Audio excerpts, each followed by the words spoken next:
All right, folks, I would like to call to order the April 8th Community Law Enforcement Partnership meeting. Roll call, please.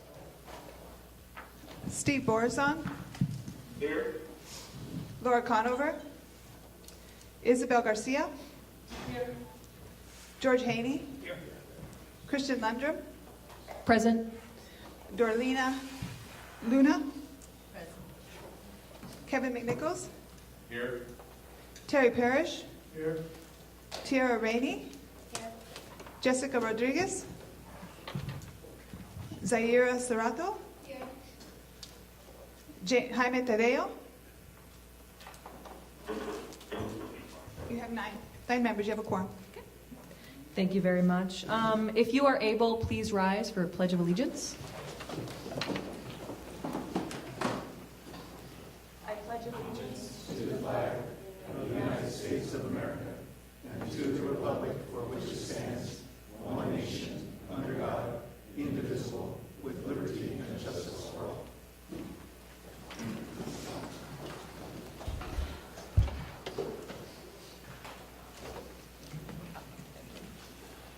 Okay, we do have two speakers today.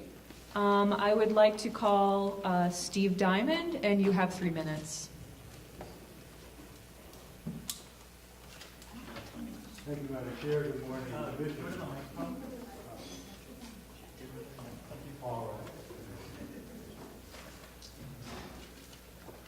Do you have a time? Good morning, ladies and gentlemen. My name is Steve Diamond. I am a resident of Pima County. And I just want to say that I've been seeing, and I know numbers of you have been seeing, rumors flying around for the last week or two about how forthcoming Sheriff Napier has been about the Operation Stone Garden grant application this year.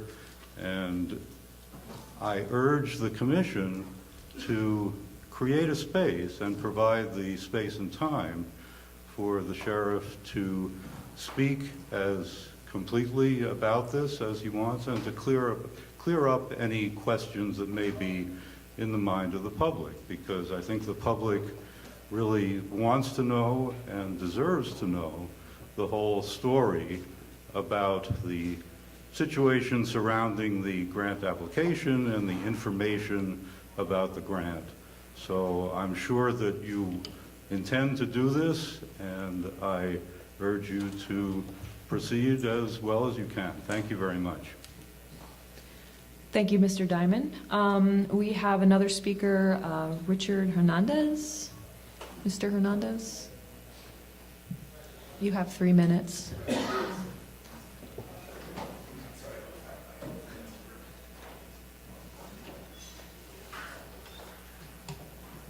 Buenos dias. I'm Richard Hernandez. I'm also a resident of Pima County. I believe the Commission, and particularly the people of Pima County, need to be aware of some concerns that I have about this application for Stone Garden. I know historically we've had it for years, but just because we've done something doesn't mean it's right. I have some concerns as a taxpayer. The Pima County Sheriff's Department right now has more administrators than it's ever had in its history. If the Pima County Sheriff wants to discover where he can have extra money to do this kind of work, he can cut his administrative staff. We are down to 80% in patrol. Those are the people who protect you and me. Our focus needs to be the people of Pima County. I'm going to say to the sheriff, and he's here, if you want to work for the feds, go work for the feds. You work for Pima County, you're a public servant. While there are pros and cons in the Stone Garden, I can see both sides of it. First, you need to clean up your own house. We need to focus on taking care of the people who live here, the taxpayers, because you're a public servant. We need to make sure we have enough uniformed folks out there to protect us all. So this, to me, is putting the cart before the horse. It is time for significant change, and let's start with in-house. Yes, there's some definite issues the Stone Garden brings to us, but we need money, right? That's what I hear. The reason we get this is for money, such as equipment and all of that. Well, I can offer you lots of ways to cut it, and we start internally. Thank you to everybody on the commission. I know you're very passionate about what you do and the position you take. I take the position of the tax voter who says, first priority is the people in Pima County. If you want to go do the feds work, Mark Napier, go do the feds. Go apply over there. You're a public servant. You work for Pima County. Let's take care of Pima County first. Good luck to everybody on the commission. I think it's important what you're doing. Don't forget, you're here to serve us, we, the people of Pima County. Thank you, Mr. Hernandez. That concludes Call to the Public. I would like to move the approval of the meeting minutes for December, February, and March. Do I have a second? Any discussion? Questions? I would just like to correct something on one of the minutes on the December 10th, 2018 minutes. Commissioner Luna? I believe it's page 4, item 5, where it says Captain Thiel indicated the Sheriff's Department did not have a role in immigration law. If I could just suggest a change in that word. It's not R-O-L-L, it's R-O-L-E.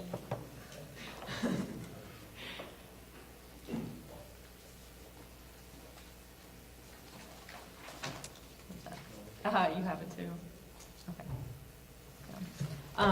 We can make that change.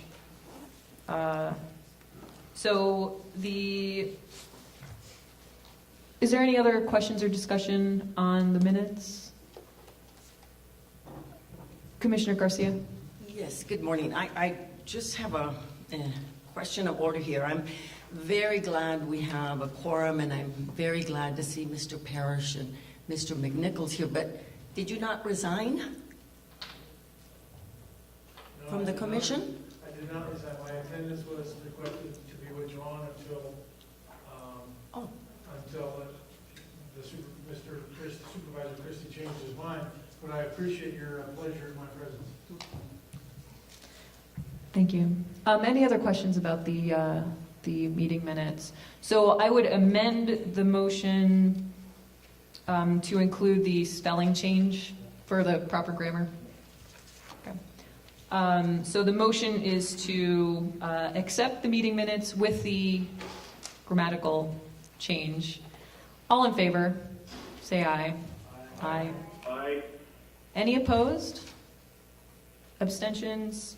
Motion passes. Thank you. Meeting minutes are accepted.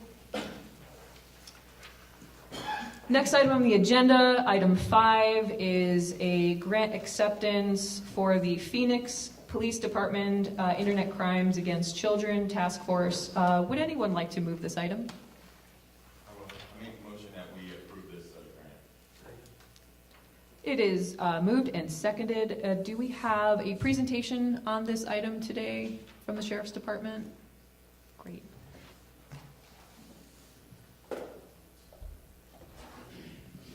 Good morning. My name is Lieutenant Steve Carpenter. I work in the Violent Crimes section for the Pima County Sheriff's Department. I do not have a presentation, but my supervisor and detectives and I are here in case there are any questions about the funding.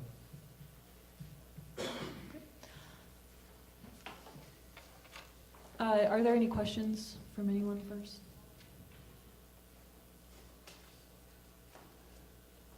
Would you give us and I know there's a little write-up here, but would you give us a brief overview of the program? Oh, certainly. At the Pima County Sheriff's Department, we have a section called Violent Crimes. Within Violent Crimes, there is a unit called Crimes Against Children. Within that specialty, there is an area known as Internet Crimes Against Children. Mm-hmm. We are part of that task force that is statewide, the Arizona Internet Crimes Against Children Task Force. Occasionally, each fiscal year, sometimes there is available grant money and sometimes there is not. In the past, we've been successful in 1 year in receiving funding. Last year, there was no funding available, and this year there is $10,000 available. We would like to receive that because it's being offered, and it will specifically be used to fund equipment and training that is specific to internet crimes against children investigations. Thank you. Are there any other questions or discussion?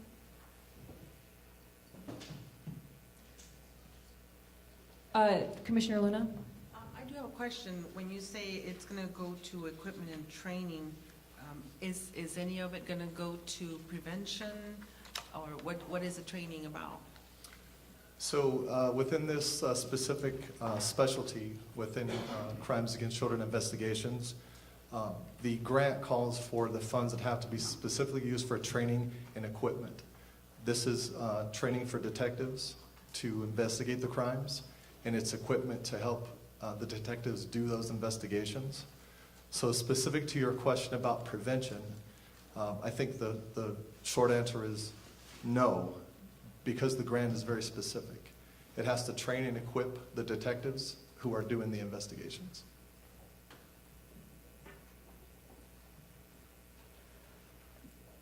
Okay, the motion is to recommend acceptance of this grant to the Board of Supervisors. All in favor say aye. Aye. Any opposed say nay. Abstentions? The ayes have it, motion passes. Thank you very much. Thank you so much. So just as a point here, items 6 and 7, they both concern the Operation Stone Garden grant. This was split into 2 items so that one is about the equipment and one is about overtime and mileage. Item 6 is overtime and mileage. Do we have someone who'd like to move that item? A second? Thank you, Terry. Do we have a presentation? Sheriff Napier or?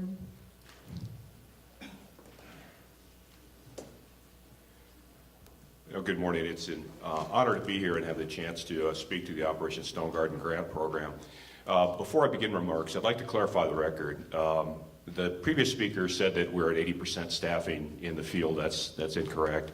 Our current staffing level is 92% of our sworn members. We're actively recruiting. It's just that we're simply having a hard time finding qualified people to become members of our department. We're not going to reduce our hiring standards to do that. Our current administrative staff is much thinner than when I took office in January of 2017. We've not increased our administrative staff. In fact, for a long time, almost 2 years, we operated the department with myself and 2 chiefs in order to save money. We're now back to a more sustainable level, so I think it's important to correct that record. We have worked together over the last year or so to try to clarify what the community's expectations are with respect to the Stone Garden Grant. And I think we've done some very good work in that regard. When I took office, we had no racial profiling policy. None. It did not exist. We were unaware of the community's expectation for transparency of what you wanted to know as far as data with respect to our activities in the Stone Garden Grant Program. We now have a much better grasp of those issues, and we've implemented systems to track and to better account for those data points that you're concerned about. Previously, we never even tracked how many times my department called Border Patrol. We now know since last March that 85% of the time that we do call Border Patrol, it's at the bequest of a migrant that's lost or abandoned in the desert and requesting assistance. We have tried very hard to be responsive to the community concerns regarding Stone Garden Grant Program. A lot of this is new, and it's very easy to look in the rearview mirror and say that we could have or should have counted this or could have or should have done these things in the past. But there was no community interest in doing those things previously. So the department did not capture data that we should have been capturing. We did not engage in a level of transparency that perhaps we should have been. What we're looking at today is not what we've done in the past, which is not predictive in this case of what we'll do in the future. What we're doing today is deciding whether or not the department should, or rather this body should, recommend to the Board of Supervisors approval of this grant program. And that has got to be necessarily with a forward-looking focus, because that's about what the grant is about. It's about future funding. And we have made a commitment to this body to work with you to be transparent, to count things that we've never counted. I'll give you just a few examples of what those things are. We had never previously counted, because we were unaware of the community's concern about this, those instances where we make a traffic stop that does not result in a citation. Those were not adequately tracked. We were not adequately tracking the differentiation between when we turn somebody over to Border Patrol as a proactive matter versus when we encounter migrants that surrender to us as a matter of wanting assistance. Those things are not the same things, and we didn't count those in a manner that was quantifiable. I want to be sure that the data that we provide to this body now and in the future is accurate, that it actually represents apples and apples county and oranges county, so that we know what we're talking about. I have spoke with great conviction and passion about the efficacy and the value that I find in this body. When we were the CLEPC in the original composition, the purpose behind this body was to provide me as your sheriff with information and community sentiment regarding departmental activities. We did good work in that capacity. We did. We were making great progress. And then we repurposed to be a grant reviewing body. What I would ask is that we recommend to the Board of Supervisors approval of this grant program with a forward focus, not looking in the rearview mirror, but looking at how Pima County can be better, more transparent, how we can work with the community to make this a more successful program, to allay community concerns. It's very easy to look backward and say we coulda, shoulda, woulda, but let's look forward. What I propose is that as we look forward with a forward focus to how we implement this funding, that we make a commitment to having monthly meetings in which I will appear before this board with statistical data that is relevant to the board, which is relevant to this body, about our previous month's activities. And as you make me aware that you need more data or that we need increased transparency, I will direct my staff to count those. Previously, the only things that were counted were those things that were on the DARs, which were driven by another body, not driven by us. That was driven by an outside entity. It was what they wanted to count. It's what they deemed to be important, and it was what they deemed to be quantifiable. Those are not the things that are concerning to Pima County. I'm now more aware than ever of what those things are. So I'm making a commitment to you that we will count those things and we'll become more transparent. There has been an opaque nature to this grant program in the past, and you're correct about that. And that is because for a decade, more than a decade, there had not been community inquiry. That in fact this grant program rode the consent agenda and was quietly approved year after year and for more than a decade.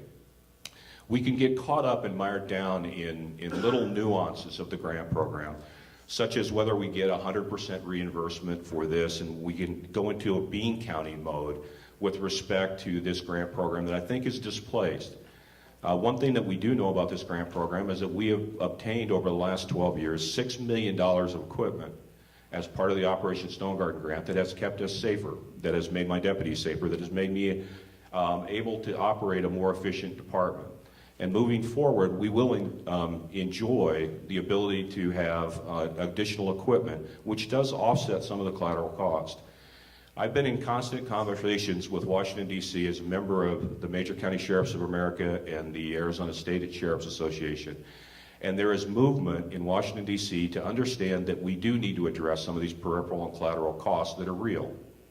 And some of those things are prosecutorial costs, unreimbursed or not completely reimbursed personnel costs. We have Washington, D.C.'s ear on these things. But I urge you to understand that when we refused the previous grant money, that money made a big lap. It went to FEMA in Washington, D.C. and came all the way back to Arizona for reallocation. $700,000 of the money that was to be distributed to Pima County was instead distributed to Pinal County to upfit their aircraft. That's money that should have resided here, and it should have been our equipment money, not Pinal County. Currently, Pinal County's aircraft that is funded by Operation Stone Garden in collaboration with the Border Patrol is flying missions in Pima County that has no transparency to any of you. We don't know what they're doing. I know they're flying missions in our county, but I don't have a grasp of when, where, how, or what they're doing. We want transparency. I want transparency. We will not gain transparency by walking away. We'll simply abdicate that money to others, and we will have no sense of transparency.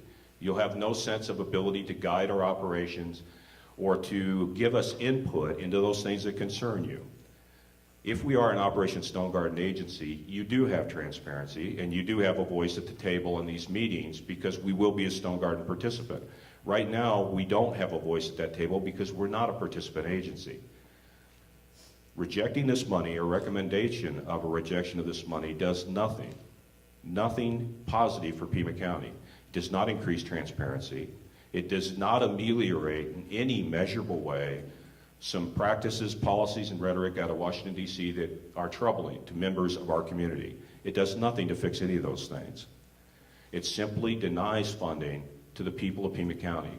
And let me be perfectly clear. I believe in and I love the people that work for the Pima County Sheriff's Department. I do. I've been a law enforcement officer for a very, very long time. I've worked on 4 law enforcement agencies, and I've never had the pleasure, the honor of working with a more dedicated group of professionals than the men and women of the Pima County Sheriff's Department. My friends, we are better served. Our community is better served. The migrant community is better served. People of color are better served when our brave men and women of the Pima County Sheriff's Department are out there. Because they are our neighbors, they're our friends, they're our softball coach, they're members of our community. We do not want to misdirect this to have our funding go to others that are not members of our community, that we do not have the same level of confidence in that I do of the people of the Pima County Sheriff's Department. I am your sheriff. I'm an elected official. I have no desire nor designs to be a federal anything. This is my home. I've lived in this valley for 32 years. My family lives here. My granddaughter lives here. Long after I'm not the sheriff of this county, this is still my home, and I care deeply about what happens here. And I think those of you who know me, and several of you have known me for quite some long time, know where my heart is. It's very easy to find. It's on my sleeve. And some of the disagreements that we currently have are stirred up not because you don't know me or don't know what I care about in this community, but because of things that are happening thousands of miles from here, rhetoric and things that concern all of us. What I invite you to do is to move forward. Let's recommend approval of this Stone Garden grant to the Board of Supervisors, and then hold me accountable, as you should, as an elected official and as your sheriff, to maintaining that level of transparency that you care about, to documenting our activities, to amending our practices and policies in a manner that the community finds more agreeable. We now have a policy on the department that did not exist before, and that policy says that we will not ask immigration status of victims or witnesses of crime, that we will not ask immigration status of people on the school grounds, that we will not linger about or deploy our resources at Border Patrol check stations. We have made progress. ICE representatives are no longer embedded in our jail. We still fully cooperate with our federal partners. We do. I have an affirmative and legal responsibility to do so. But I answered the community concern about the embedding of them in our detention facility. I have been responsive to the needs of the community in a broad sense. So I invite you to do the right thing. I invite you to lay politics aside. I invite you to be at the table. I invite you to have your voice heard. Let's be better than the national landscape. Let's be better as Pima County. And let's show that we can take something that is controversial, bring the community together, all different voices of our community. That's what activism is about, in my measure of estimation, is being heard and having all divergent views at the table to guide public policy, to guide your law enforcement officials, to make this a safer and better county for everyone. And that is my goal. I'm in the twilight of my career life, and that's for sure. And I care deeply about what happens, and moving us forward means a lot to me. And I think together, this body with the Sheriff's Department can move us forward. And with that, I'll conclude my remarks. I appreciate your indulgence in allowing me to speak. I look forward to the prospect of working with this body to address community concerns, to increase transparency, and to move us forward. Let's approve the Operation Stone Garden grant because it is fundamentally the right thing to do for public safety, it's the right thing to do for the migrant community, and it's the right voice, the right message to send to the community in a broader sense that we can work together, not in opposition, not at one another's throats, but work together to make this a better county. Thank you. Thank you, Sheriff Napier. I'm sure there might be a few questions for Sheriff Napier. I will ask Commissioner Borazon first, if he has any questions, since he's remote. Commissioner Borazon? Okay. Did we have any questions for Sheriff Napier? And I do believe, oh, sorry. Can you hear me? We can. Okay. I just would like to chime in and say that this provides us an opportunity to lessen the burden on the Pima County taxpayers and support community protection, work in collaboration with the Sheriff's Department with reasonable outcomes. Thank you, Commissioner. Do we have any, and I think there are a few other of your staff here who will be able to answer questions, but do we have questions for Sheriff Napier first?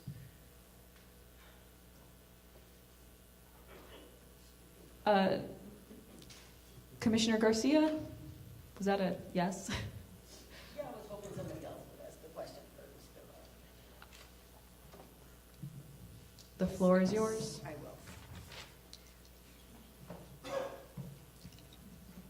Good morning. Good morning.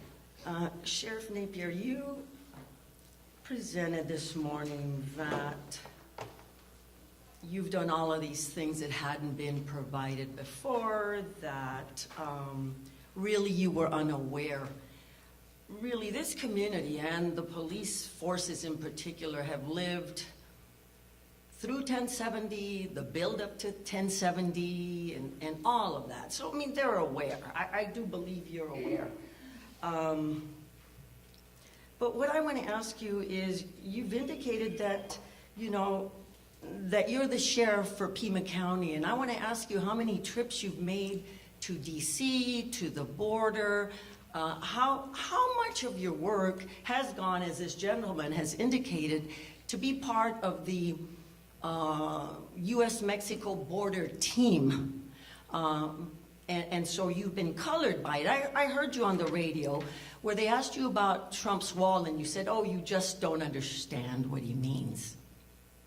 And you talked about a national security versus, you know, at least some police departments said our problems are, you know, homelessness and that sort of thing. But you chimed in to a narrative that doesn't exist. We have 6 generations in my family here on this border, and what you've described is different. So I want you to answer those questions about how much of this really is the Border Patrol mission, and they're dangling monies that we all want, but they're dangling monies for a Border Patrol mission, which it states right here, Stone Garden funds, and the purpose is to support CBP's border security mission.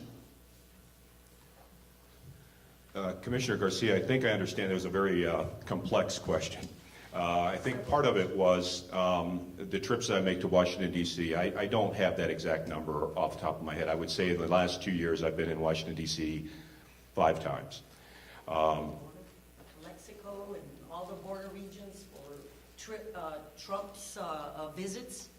Well, I've been to the border multiple times. The last time that I was on the border, well, obviously it was this past Friday, but the time before that was to take ABC News down to the border by Sassabee to increase public awareness of the fact that we have an issue with migrants crossing in that area. And it's evidenced by the fact that there, in places there are no barriers at all.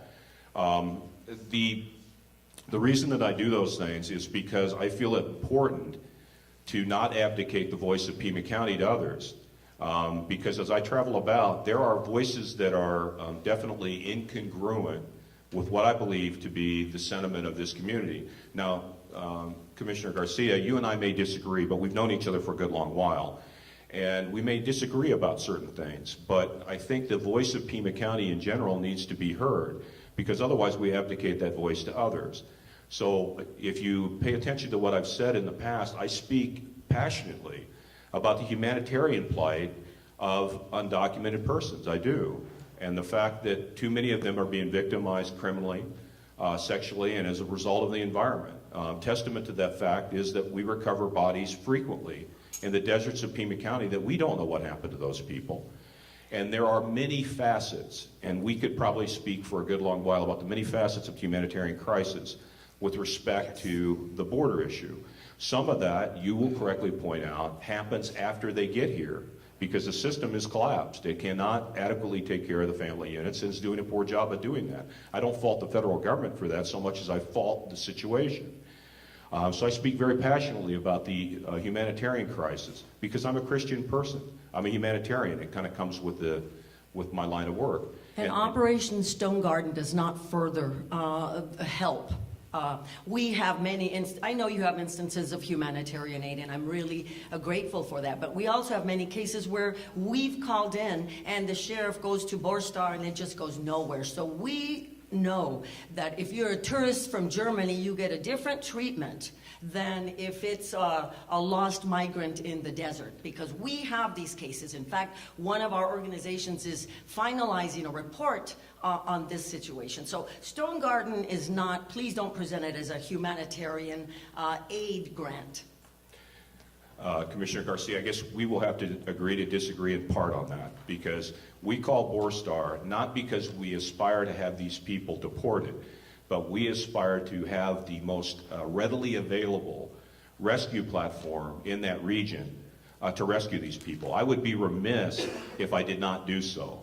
So when a migrant calls in distress in the desert, we provide them the same thing that I would provide a German tourist who was lost in the desert. We would call that same asset because they're the most available asset in that region. If you have specific examples, and I've invited this body to do that, if you've got specific examples that I could follow up on, not anecdotal ones, but specific examples, I'll follow up on those and I'll give you a report on those. The other thing that we need to talk about is the public safety crisis. The incidence of opiates and what is less talked about is methamphetamine coming up from the border. Part of this is the ability to interdict those things. I believe that we're better served when the presence of our local law enforcement, not Border Patrol, but our local law enforcement, who I spoke highly of and I continue to hold dear to my heart, are out there in greater volume and greater visibility. And Stone Garden allows me to do that to the tune of about $1 million in overtime a year that allows me to deploy those resources, our resources, in that region that we otherwise would not be able to. I have another question, but I'll let somebody else. No, let other people. I'll go last. Commissioner Garcia, did you have another question? And then I also ask if other commissioners have questions, and then I have 3 short ones for the sheriff. Any other questions for Sheriff Napier? Commissioner Luna, please. And then Commissioner Serrato. Good morning. Good morning. And you just said that you're a humanitarian, and I want to thank you for saying that. I do appreciate you being honest about what you value as a sheriff. But I do have a question regarding your treatment of victims of crime. What is your current policy on signing victim certifications for a U visa? These would be people who are documented and have been victims of a crime that the Pima County Sheriff investigated. And your office does receive requests for certifications that these people were victims and were cooperative with the investigation. What is your current policy? And now I'm not asking you about your past policy, because your past policy has been to deny most of them. So I would love to know what your current policy is on that. Well, thank you for the question, Commissioner Luna. Those do not come to my level, so I can't speak to the volume of which, because I don't touch those. But what I will say is I agree philosophically that when somebody comes to law enforcement as a victim of a crime, they need protections without respect to immigration status, because that serves a broader public safety and criminal justice purpose. And we would be remiss if we had people that would become, as we worry about in law enforcement, this secondary classification of victims that are unwilling or unable to solicit the support and protections of law enforcement. And that's why our current policy, which none of the prior Democrat sheriffs had implemented such a policy, says specifically that we will not ask immigration status of someone who's a victim or witness of crime unless immigration status is somehow an element of the crime that we're investigating. So we have made some movement in that, and I think it peculiar that as a Republican sheriff, we worked very hard with the ACLU and the community group to craft our racial profiling policy. I think that's testament to our outreach into the community to really better understand the community concerns. So I would support, that was a long answer, I apologize, but I would support the protections of those people coming forward that need to be part of the prosecutorial process as part of the dispensation of criminal justice and as victims. And that would include people who were cooperative in the past, not those coming forward from today, or? Yeah, I'm not aware that we have denied in the past, but if we have, bring those incidents to my attention and we'll look at those. But what I need from all of you, please, is specific examples. The more specificity that you provide me, the better my response can be to you.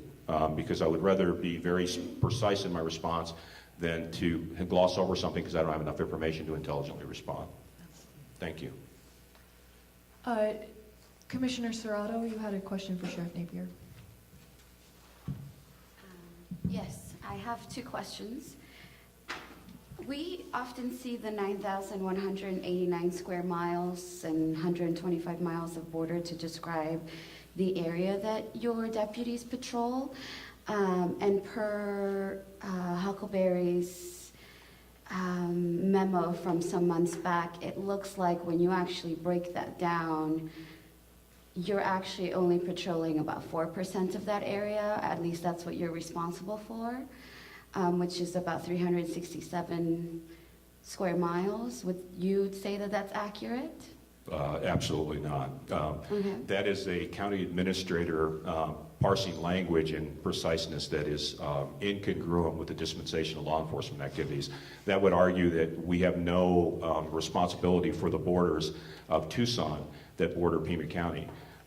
These things transcend those imaginary political lines to come into our community. So whilst it is true, intellectually true, that small portion resides as part of Pima County, it does not negate the fact that that rest of that area that might be state trust land or federal lands or other lands does not have a public safety impact that I'm responsible for. For example, if we interdict methamphetamine, we don't say, well, did you come up from this part of the border or that part of the border, because we're trying to decide whether it's our responsibility or not. No, I have fundamental responsibility for public safety in all 9,200 square miles of this county.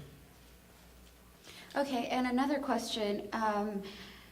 From my understanding, any equipment that is bought with grant money must only be used during Operation Stone Garden hours for Operation Stone Garden related operations. Is this also correct? This is also false. Okay. The grant does not say that. The grant says that equipment purchased with Operation Stone Garden funding must be used to support Operation Stone Garden activity. That is true. But there is no prohibition in the grant language against using it for other times. And I'll give you an example. The hoist on our helicopter was purchased with Operation Stone Garden funding. No one would expect us to fly over people, about to drown in an arroyo somewhere and say, sorry, we cannot rescue you because this is a Stone Garden hoist. No, that's not true. We are required to use that equipment in support of the Operation Stone Garden activities, but not prohibited from using it for other purposes. So the grant language says we shall use it for purposes of Stone Garden, but does not prohibit us to use it for other things. And we have, for the last 12 years, used it for other things as well. Okay, thank you. Commissioner Garcia. Yes, a couple of questions.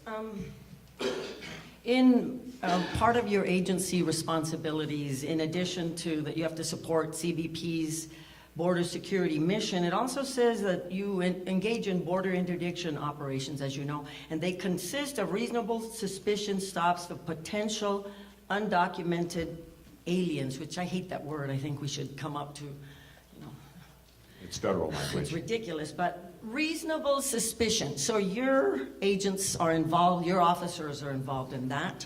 I'd like for you to address that, because that's really problematic. I mean, that's the problem. That's a problem with 1070. That's the problem with all the racist underpinnings of all these laws. But in addition to that, so I don't have to talk again, it relates to what Commissioner Zaida asked you about, because I know these equipments can be used for everything. That's part of the whole of government. If you would tell everybody how this fits into the whole of government concept that the Border Patrol has, that even the Border Patrol chief in the summer admitted that and pushed us, said, hey, this is a whole of government issue. We, all governmental agencies, have to address that.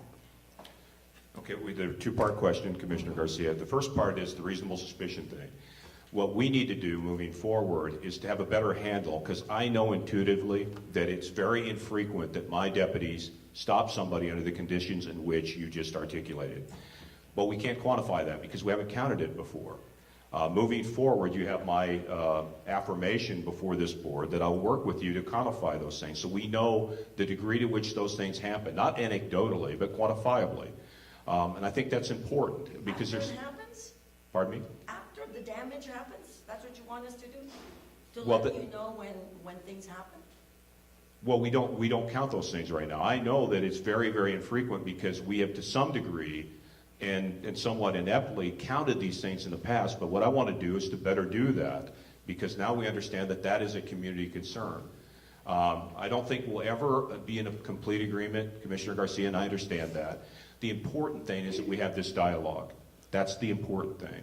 The second part of your question was regarding the equipment. In this current grant, one of the things that's in our request is a flare system, which allows our aircraft to see at night. Now, that will be used in support of Operation Stone Garden activities, no question about that. But that also allows us to do a tremendous amount of public safety good for the people of this county. Yeah, it sure does. One of those ways that it does that is by allowing us to not have to pursue vehicles that are fleeing from us. So ground units no longer have to be in active pursuit of a vehicle. Once our aircraft has a fix on that, orbiting many thousand feet above that, unknown to the person fleeing, our ground units can go away from that person. And we can wait till that person drives around for a half an hour and parks in their driveway and then interdict them there without causing jeopardy to public safety. It also allows us to track missing persons and do other public safety goods. So there's a lot of things that will be beneficial to the people of Pima County as a result of our ability to buy that equipment with not taxpayer funds in Pima County, which I'll have to do because ours has reached the end of its service life. I'll have to buy it with some money. But with federal government money, it allows me not to put that burden on the taxpayers of Pima County. And we'll still have use of that equipment. But that's not my question. My question is about this whole of government. Yes, I mean, I understand that. We have limited money here, and so we're asking the feds to fulfill what Pima County should fulfill. That's what we're saying, right? Because we don't have enough money, so let's use this, what I believe is dirty money, this Operation Stone Garden money. But I want you to address how we fit into the whole of government concept under Department of Homeland Security. Commissioner Garcia, I'll have to claim ignorance. I'm not sure how you categorize the whole of government. I'm not sure how you're using that term. It seems to be disparate in your estimation that whole of government concept is somehow disparate. So I'm not really sure how you're using that, so I can't respond intelligently. Well, I think you need to ask the Border Patrol about that. It was Karish was the last one. I forgot who the new one is. But he specifically talks about it, and this is very specific. You've got 4 agency responsibilities, and they're listed here. And we talk about using these funds for the good of Pima County, right? And so that makes us all feel good because, oh my goodness, we don't. But it's all part of this whole of government to do what? To support the border security mission. And I think it's imperative that you know that. That this is part of a federal effort to, to get collaboration all along the border, and it's very dangerous to our communities. Well, Commissioner Garcia, I've been in law enforcement in the Valley for 30 years here. Local law enforcement has always, as a public safety necessity, collaborated with our federal partners, and I don't see that ever changing. Our proximity to the international border brings with it public safety and humanitarian issues that local law enforcement will always necessarily have to collaborate in some manner with our federal law enforcement partners. Not only do they have more resources than we do, I have roughly 500 sworn officers, and Border Patrol has 4,000. That's our point here, is that the federal government should be doing its own job here, not us, and we should not be collaborating with this federal mission here. I mean, let me tell you, we've had over almost 3,300 deaths along the Arizona-Sonora border. That's what we've had, and it's been security measures that have driven this death. Not traffickers, not anything, and it's humanitarian aid organizations that are addressing this issue. I'm sorry. I I'm don't. If you want to follow up, Just and real then and quick. I'll ask my questions. Thank you, Commissioner Garcia and Sheriff Napier. Commissioner Garcia, I don't know that we're better served by turning that over to 100% of the federal government. I think we're better served when your local elected law enforcement person is interjected into that environment so your voice is heard. I think your voice is better heard through me as an elected official, and we're better served when our people, our neighbors, our friends, that being my deputies, are in that environment. We philosophically disagree about that. I think we're better served when the people of the Pima County Sheriff's Department are involved. So we will disagree on that element, I'm sure. Commissioner Heaney, you have a question for Yes. Sheriff Napier. Yes, Sheriff Napier, thank you for being here this morning and your Thank you. comments. I wanted to just do a quick follow-up. If you could quantify for us, sir, the approximate number of calls for service we get to assist sick or injured people out in the desert on an annual basis, your department, and unfortunately, how many calls do we get to remove deceased bodies a year? And the second part of that question is, if the board is unable to approve Stone Garden, will that change? Commissioner Haney, I don't have the exact number, but I do have a percentage. Because we never tracked this before, because again, we're increasing our community awareness here. That starting in March of last year, we began tracking the number of times and the percentage of times that our department calls Border Patrol for assistance. And we know that 85% of that time, it is at the bequest of a migrant who's lost in the desert and requesting assistance. We did not know that before, so the exact number I don't have off the top of my head, but it is 85% of the time. It is a very, very small percentage of the time that we call Border Patrol at the bequest of a deputy that has stopped somebody proactively with the suspicion of an immigration violation. That is a very rare occurrence. And I can quantify those numbers to the board because we are tracking those now. And the second part of your question? Well, basically, will things change if Stone Garden is not approved? Will you not be able to provide the current level of service that you're providing if Stone Garden is not approved? Yes, Commissioner Haney, we will not be able to provide the same level of service because I will not have close to $1 million of overtime funding to deploy our deputies into our community to address these concerns. So no, we will be fundamentally handicapped in our ability to proactively be out in that environment to address these things. So yes, the absence of Operation Stone Garden does adversely impact not only public safety, but what we purport to care about, which is the plight of the undocumented. I believe that we're better served if our deputies are out there. Thank you, Sheriff. Okay, Commissioner Serrato, please. I'm gonna ask mine last. Oh. All right, Sheriff, you keep discussing further working with the community in the future and having us be at the table and keeping you accountable and having these conversations continue to happen. What reassurances do you have from Supervisor Steve Christie and Miller, who pulled the very first public stunt by he pulled his commissioners out of this commission so that we actually couldn't do our job, and has continuously called us all sorts of terrible things in public during his meetings. So if by any chance this gets approved, do you have any reassurances that we'll even continue to have a forum after this? I mean, he brought them back for this vote particularly. So how can we have community dialogue when we have two of our supervisors pulling public stunts like this? Do you have any reassurances from them? Commissioner, I'm responsible for being the sheriff of Pima County. The supervisors are responsible for being supervisors. They're your elected officials in that capacity. What I have given you is my affirmation that if we move forward with Stone Garden, I, independent of the Board of Supervisors, want this body to continue to exist because I find value in you, even when we disagree. As I know I always will probably disagree to some measure with Commissioner Garcia and many of you. That disagreement should not be threatening any of us. So you have my support in the continuance of this body at my direction as the sheriff of this county, that you will have input with me, independent of any other political influences. We will sit down once a month. We will decide what we want to count. What is transparency? We'll define what transparency means to us. And then I will provide you with information that assures you that we have that level of transparency, but that will be independent of other political influence, because that's my execution of the duties of my elected office, independent of the actions of other elected officials. I hope that answers your question.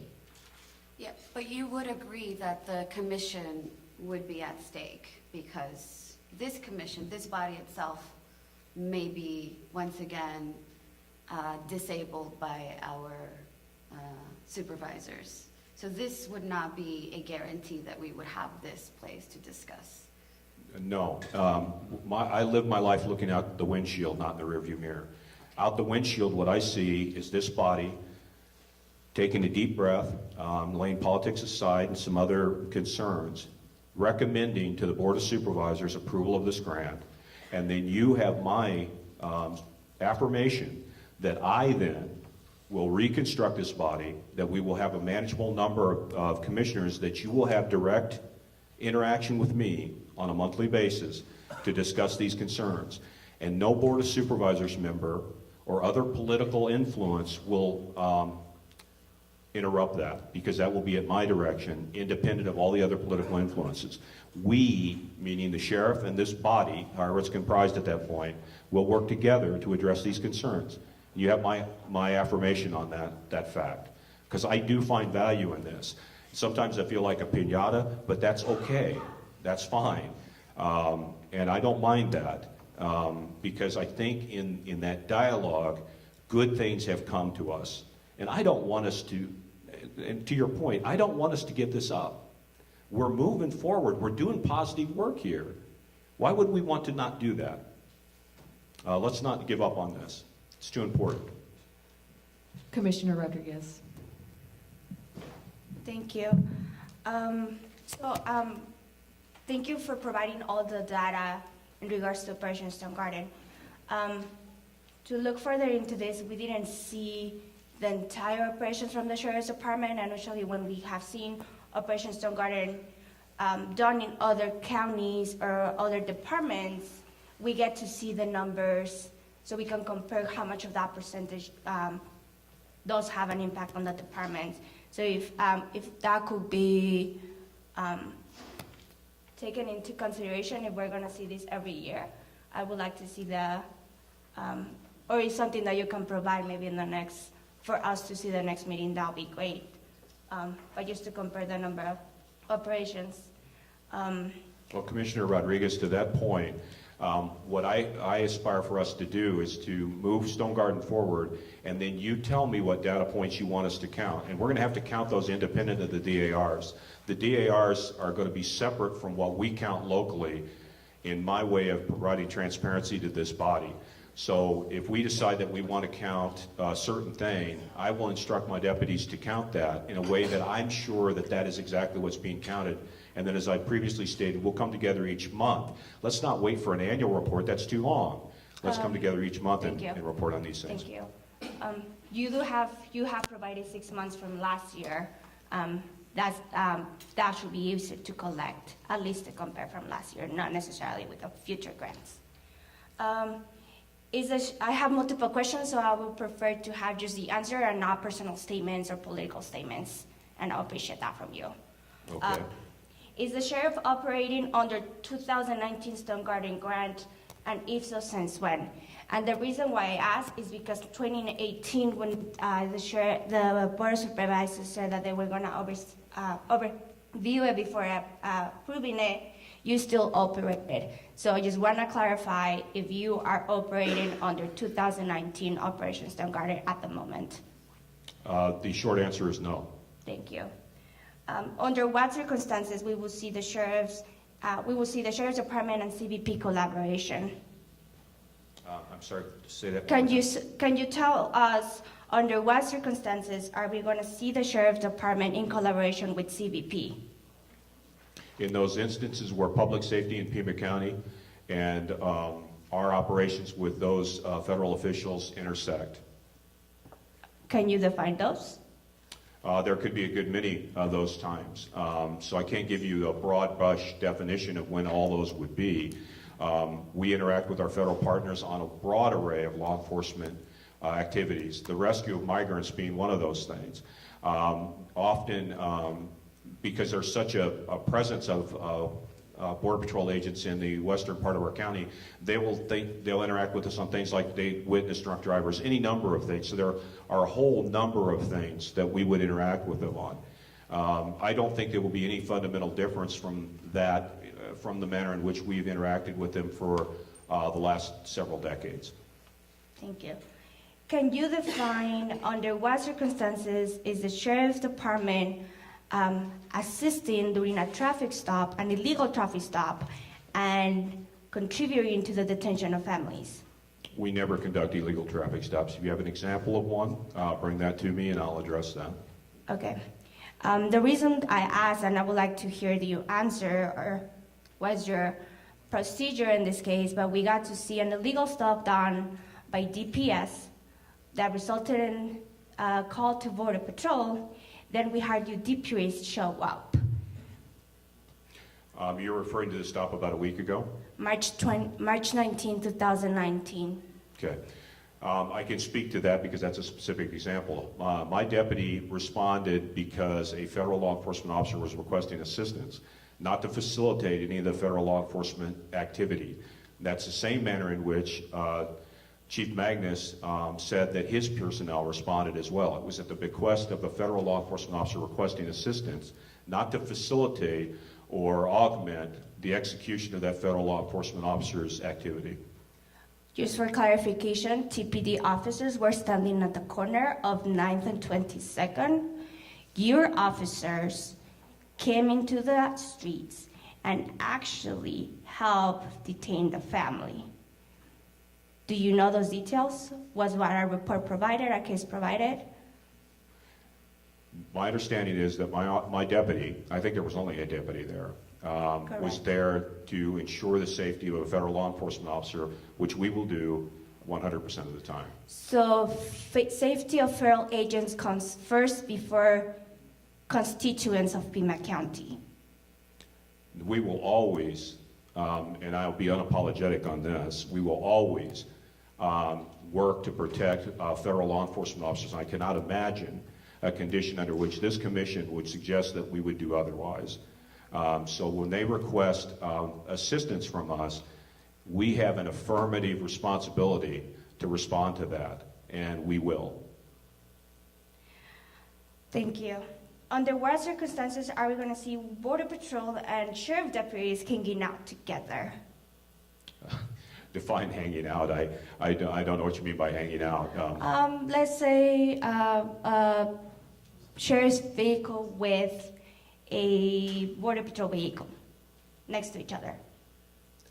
There could be a number of reasons why that would occur. The transfer of intelligence information about potential drug trafficking or human trafficking in the area.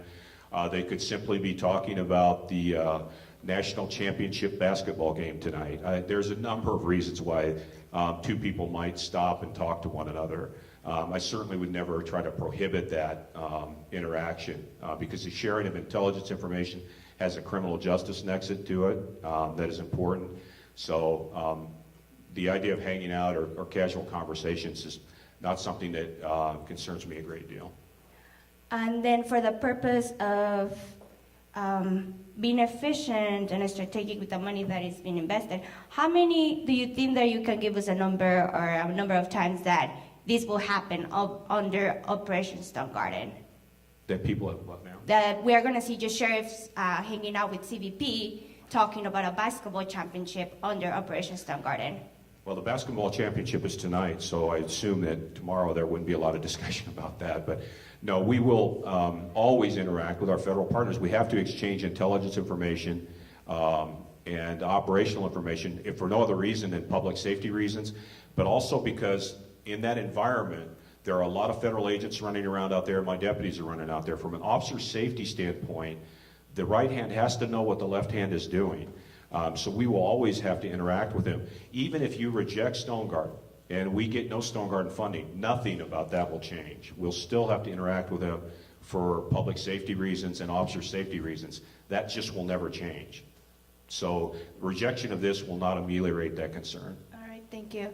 And as a person heading the sheriff's department, are you collecting the data when we see the presence of CBP hanging out with the sheriff department, with the sheriff officers? If this body were moving forward, if this body somehow would like me to somehow quantify, first we'd have to define what hanging out means, and then we could quantify that, and that is what you deem to be part of the transparency picture moving forward. Let's recommend approval of the grant, and if there's a way that I can count that and bring it to the board, I will. All right, thank you. And then another question on this, in regards to more data that you submitted. From the people that were actually taken into custody and that resulted in taken into custody, how many of us, or what's the percentage, two pieces to that. For how long do you detain people in your jails when they result on a sheriff traffic stop and CBP gets called? The sheriff, I'm assuming the sheriff deputy takes it to the jail and then they're taken into custody, arrested, they serve time. What's the average time that a person who's waiting in there before his release is? And then how long do they stay when there's you said that ICE is no longer in the jail? They no longer have office space in my jail now. Okay, so for how long do you keep them in jail if they have been flagged by CBP? And then what are the transfer rates on that? Because we don't see that here, and that contributes to the pipeline of criminalization, detention, and deportation of folks. So all of that's connected with the federal agents. Okay, those are good questions. First of all, the Sheriff's Department does not decide in any manner when someone is released. That's part of the prosecutorial process. We don't arbitrarily decide someone should be released and someone shouldn't. That comes from the court. So that would vary widely on a multitude of factors of how long somebody might be detained in the jail. But we, meaning the Sheriff's Department, have nothing to say about that. Your second question was in respect to ICE detainers. Now, contrary to popular belief, we have very, very few people of the 1,900 people in our jail that have ICE detainers. Generally, it is about 2% of the population, somewhere around 40 or 50 people have ICE detainers. The vast majority of those people, I would say 85 to 90%, are in jail on felony charges, and they will not be released. So the ICE detainer is a moot point. The final part of your question is, how long do we detain somebody based on an ICE detainer? Based on solely the existence of an ICE detainer, is that your question? Correct. So somebody does have a record or has been accused of a crime, how long do you keep them in custody? Okay, that's a little different than what you just said, Okay. but I think I understand what you're getting at. We do not decide how long somebody remains in custody. We will not detain somebody, and let me be clear on this. An ICE detainer has no force and legal effect for me to detain somebody 1 minute past the state or the county's criminal justice need to detain that person. So we don't detain anybody any length of time based on an ICE detainer, period. We do not. I don't have the legal authority to do so. An ICE detainer is not a binding legal document that provides me, in the advice of my legal counsel and of the National Sheriff's Association, also Major County Sheriff's Association, does not allow me the legal ability to detain somebody based on an ICE detainer. Some sheriffs are finding ways around that. We are not. Okay. So in case that I got stopped by an officer and I was taken into custody because I'm undocumented, and I go inside your jail, I see the judge, they tell me I have a bond for $1,000, my family pays the bond for $1,000, but now it's been flagged that I'm undocumented, what happens? That would depend on whether or not ICE has put a detainer on you or not. Assuming there's no ICE detainer, you're released.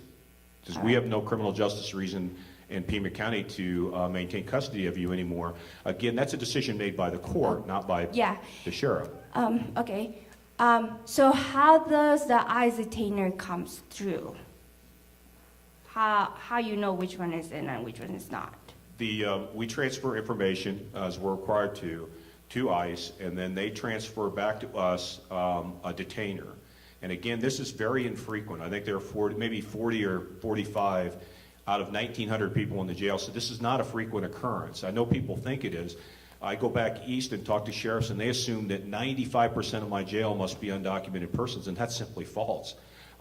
There's only about 5% of the population of our jail at any given time are people that are not U.S. citizens, and that could be people from any number of countries. So the idea that the jail is overrun with people that are not here with proper documentation is simply false. That's not true. So the ICE official will convey to us a detainer when Pima County no longer has a criminal justice reason to hold this person. We notify ICE that this person will be released. It's up to ICE to then come to the jail and take custody of that person if that's their desire. Okay. 2 more and then I'll be done. Okay. Is that part of the 287G contract for you to transfer information to ICE? The 283G, 287G. No, I've been very clear on that point. We are not a 287G department. What 287G does is cross-certify my deputies as immigration officers, and that would allow them to honor an ICE detainer as an immigration enforcement personnel. I have made perfectly clear. I think that's bad public policy, and my deputies will never be cross-certified as immigration officers under the 287G program. Okay. And is there a specific grant that you use to collaborate in this case in a specific case with ICE to transfer information or share information? It's done electronically, and I believe there's a legal requirement for that, and the statute escapes me right now, but I do know there is a legal requirement that we transfer information to federal law enforcement. We comply with that law. And what the federal government does, the federal law enforcement officials do with respect to the issuance of an ICE detainer is a question better addressed to them, not to me, because that's their process. All right, thank you. Commissioner Luna. Let's do more. You just said that the rejection of Stone Garden would not change collaboration with federal law enforcement. So I just have a couple questions. If Stone Garden is rejected, are you planning to continue calling the Border Patrol from Borstar? Absolutely. Because I don't want anybody to perish in the deserts of our county because we, out of some displaced sense of political correctness, failed to deploy the resource needed to save somebody's life. So no, as a humanitarian, I can't do that. Are you planning to continue interdiction operations with federal law enforcement agencies? Absolutely. I have affirmative responsibility that is unwavering and I will not yield on. My commitment is to public safety in Pima County. I will not yield on that. We will always have to collaborate with our federal partners for intelligence, information sharing, and to interdict very dangerous drugs and human and sex traffickers coming through our county. And as your law enforcement elected official, I have an affirmative responsibility to do that, and I will not abdicate that. Okay. And last question, if Borstar is rejected, what changes do you plan to make to the budget, if any? Well, first of all, I'll have to ask for equipment funded by the general fund of Pima County that the federal government is quite literally begging me to take. I think that's unfortunate. I will still be responsible for the effective deployment of human resources into the operational environment out there to interdict drugs and human traffickers. Just a month ago, my deputies, because they are deployed right now doing those things, interdicted 13,000 fentanyl pills. I assume that no one on this commission wants us to not do that. 13,000 fentanyl pills, the collateral societal damage done by that injection of drugs into the community, not only our community, but nationally. We had 70,000 drug-related deaths in the United States. It transcended auto accidents. We never believed this. That's why, in response to community concerns, we now deploy Narcan. Okay, I do listen. I do pay attention to these things. We just interdicted a couple of days ago 58 pounds of methamphetamine. If you go back 10 years ago, if we did 2 ounces, it was considered a big bust. Now it's 58 pounds. I think the people of this county want my people out there doing this. So we're going to be doing it. Now, whether it's funded by federal dollars or local dollars, I'm not going to yield on my responsibility to keep this community safe. I don't want those drugs in our community, and I don't want those drugs going through our community to do harm all across our nation. The public health emergency associated with the drug crisis right now is pronounced. Too many people are dying. Too many people are suffering the scourge of a lifetime addiction. I've spoken to community groups about this, and just pause to think about this for just a second. All over Pima County right now, little children are going to school, and they're learning their ABCs and their 1, 2, 3s. Not one of those children, not one, is daydreaming about becoming addicted to drugs. Not one. This is a very complex issue, and we're going to be on the forefront of it as long as I'm your sheriff. Okay. So your answer is you would be asking the county for funds, correct? Yeah, I'm sorry, that was an incredibly verbose answer. I do have a little passion for this, I'm sorry, but yes. Commissioner Rainey?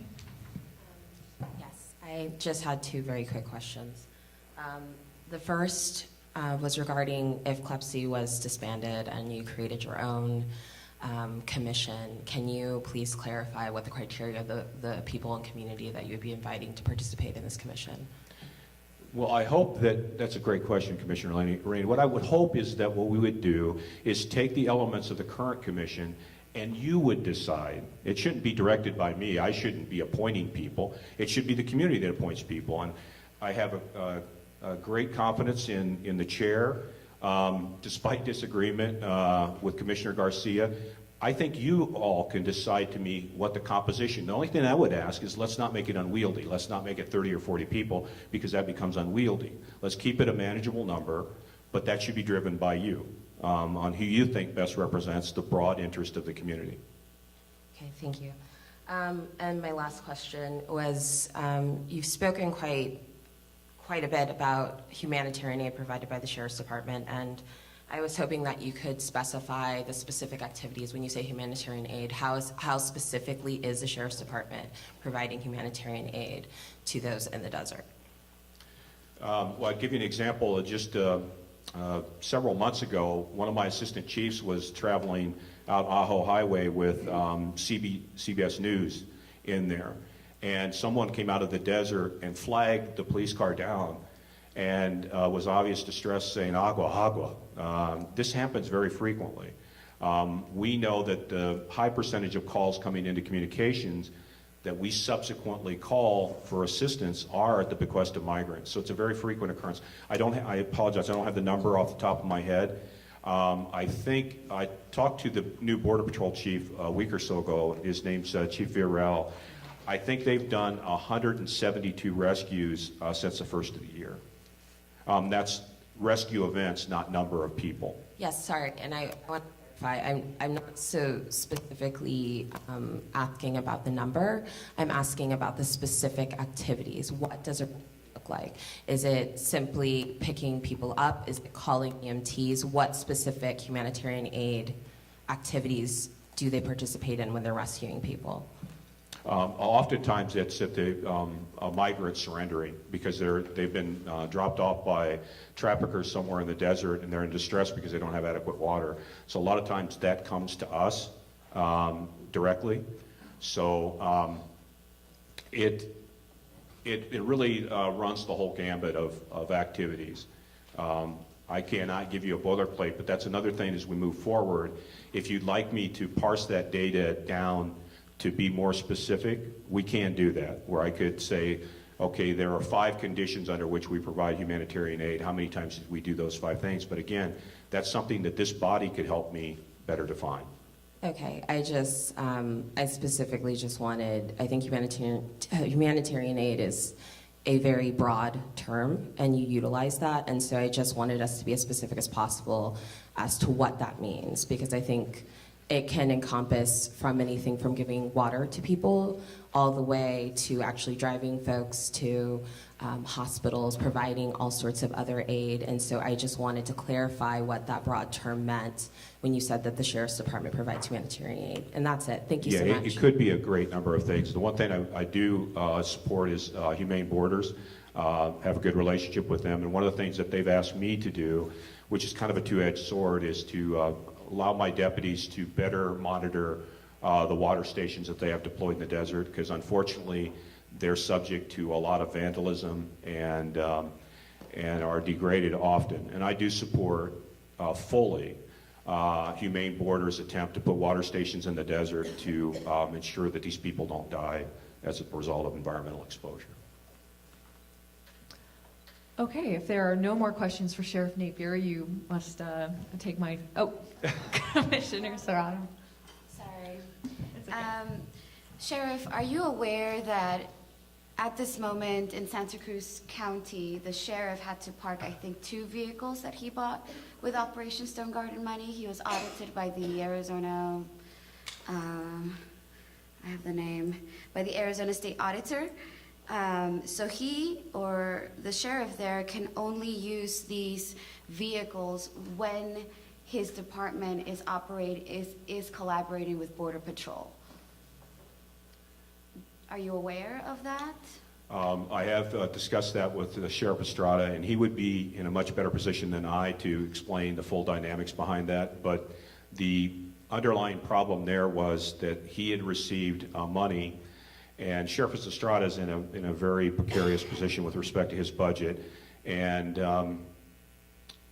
I probably would leave it at that. I think he's better able to speak to why those vehicles need to be parked, but I would say they were not being used at all for Stone Garden, and they had several 100,000 miles on them, and the officials cried foul on that because it was in effect somewhat supplanting. But again, Sheriff Estrada is in a better position to answer that than I am. So because of that, we can then assume that any equipment that's bought by Operation Stone Garden funds has to be used for Stone Garden and for assisting in Border Patrol, at least to some reasonable, what's the word I'm looking for? Percentage, yeah, you're 100% right. Yes. That we'd be obligated, if we take equipment funded by Operation Stone Garden, to at least be able to illustrate some usage of that equipment in support of the Operation Stone Garden mission. That's why they provide us the money. But it does not in any way preclude us from using that equipment for other purposes. But in the future, if anything like this were to happen in Pima County, then theoretically anything that's been bought by Stone Garden could then be parked or not used. You can be forced to not use those unless you're using them with Border Patrol, because that's what's happened here. Well, one of the problems with the rejection of Operation Stone Garden funding is the federal government could come back to me and say, if you're not going to be part of Operation Stone Garden, we would like our $6 million in equipment back that we've given you over the last 12 years. That would be devastating. Right now, I have a good relationship with my federal partners, and I've asked them to not do that, because we still are a strategic partner with them, even if we aren't in Stone Garden. But that's a precarious position, because there's some of the equipment on our aircraft that I could not take off and return to them, and we could end up writing a very big check. So then that goes back to the question or the notion that this grant is an investment in our community, in our future, in our public safety, if at any point the federal government can come back and say, if you're not using it to help us fully or you're not using it enough, they can take it right back. So is that correct? So Well, somewhat. I think you're maybe a little more concerned about that than I would be. What we have to do is be able to illustrate that we're using the equipment purchased with Operation Stone Garden funding in support of Operation Stone Garden mission. All I have to do is be able to illustrate that, which we can do as long as we're an Operation Stone Garden participant agency. So I'm not concerned that they would arbitrarily come back to us at some point in the future and say, oh, gee, we'd like our stuff back. I'm not concerned about that so long as we're doing our part. So I guess my point is more on the notion that this is for public safety, because the federal government is not giving you this money so that you can better serve Pima County, but rather so that you can help them do their job. And these funds definitely come with the strings attached that do not just say this is just for you and for your community. No, of course, I've never said that. I'm simply saying there's a collateral benefit to the purchase of that equipment with Stone Garden funding that does benefit public safety in Pima County in an appreciable way. Okay, Sheriff Napier. So I am interested in which divisions generally work on a Stone Garden deployment. And I'm not sure what all your different divisions are, but I think there's like command staff and patrol folks, and who generally does these Stone Garden deployments? It would be generally speaking, deputies. Now, deputies would include investigative staff and others. There could be supervisors deployed as part of Operation Stone Garden, but it's line level people. For example, I would never be deployed on Operation Stone Garden, or a commander would never be. Right, okay, thank you. And I just want to put this one to rest. I know this was brought up during Call to Public. On the Stone Garden grant application, it asked if your department is fully staffed, and how would you answer that? I don't know any department in the nation right now that is fully staffed. We're at about 92% of authorized staffing. We struggle, like every major law enforcement agency, to recruit and retain. We're in conversations with Arizona Post to modify hiring standards, which have become antiquated and honestly have a disparate impact to people of color, applicants of color traditionally. So we're working very hard to upfit our recruiting to get to 100% staffing. But I won't compromise our hiring standards to get to an arbitrary number. But we are staffed in a way that allows us to provide superior service to people of Pima County. Thank you so much. And my last question is, a month ago, I received a response from you for my data request, saying that the data I had wanted, which was amount of people turned over to Border Patrol, total arrests, citations, were not previously captured. Do you stand by that statement? In effect, I know we're parsing language a little bit, but I'm very precise in what I want to provide this group. My department did not collect that information. Only information collected was that information required by the DARs. I wasn't certain that an apple was an apple was an apple. And rather than provide you incomplete or inaccurate information that might be used later in a longitudinal sense to evaluate our activity, what I would rather do is that we decide what we're going to count from this point forward, and that everybody understands that this is an apple, this is how we count an apple, and this is how many apples there were. And that way we're all on the same page. So some data was in a series of DARs in a file, and I wasn't completely confident in that, and we didn't collect that, meaning in an analytical fashion in a database that was queryable. The data did exist, but it was very loose, and I wasn't confident that it was the data that I wanted us to use looking forward, but also that it fully counted all those things that this body was most concerned about. So I want to be sure that I'm always providing you the best data and that we all understand what those data sets mean, and I just didn't have confidence in that. Thank you so much, Sheriff Napier. And I would call, I believe that there is the Captain of Communications and Grants in attendance today. I have a few questions. Captain Ponzio, is it? Thank you so much, Sheriff Thank Napier. you. I really appreciate it. Just in closing, I appreciate the questions, I do. This is important. And I ask again, humbly ask that you, in your deliberations, recommend to the County Board of Supervisors approval of this grant so we can continue forward doing the good work that is possible that we can do together. Let's make this work. We can lay aside politics and we can make this work for Pima County. It's important to public safety, and I think we can be a shining example of what is right. Thank you very much. Thank you, Sheriff. Captain Ponzio, I have a few questions for you, and then I'll open it up for the other commissioners. Okay. Would it be accurate to describe Pima County Sheriff's Department as fully staffed? Well, good morning, Commissioners. My name is Russ Ponzio. I'm the captain in charge of the Communications and Homeland Security Division for the department. I believe you just asked that of the sheriff, and his response was we are at 92%, and I'll echo that. We're at 92% staffing. Technological difficulty. Hold on Okay. 1 second.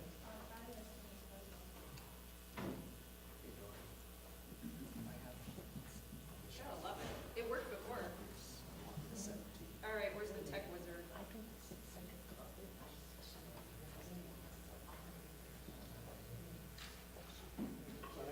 I'm still in.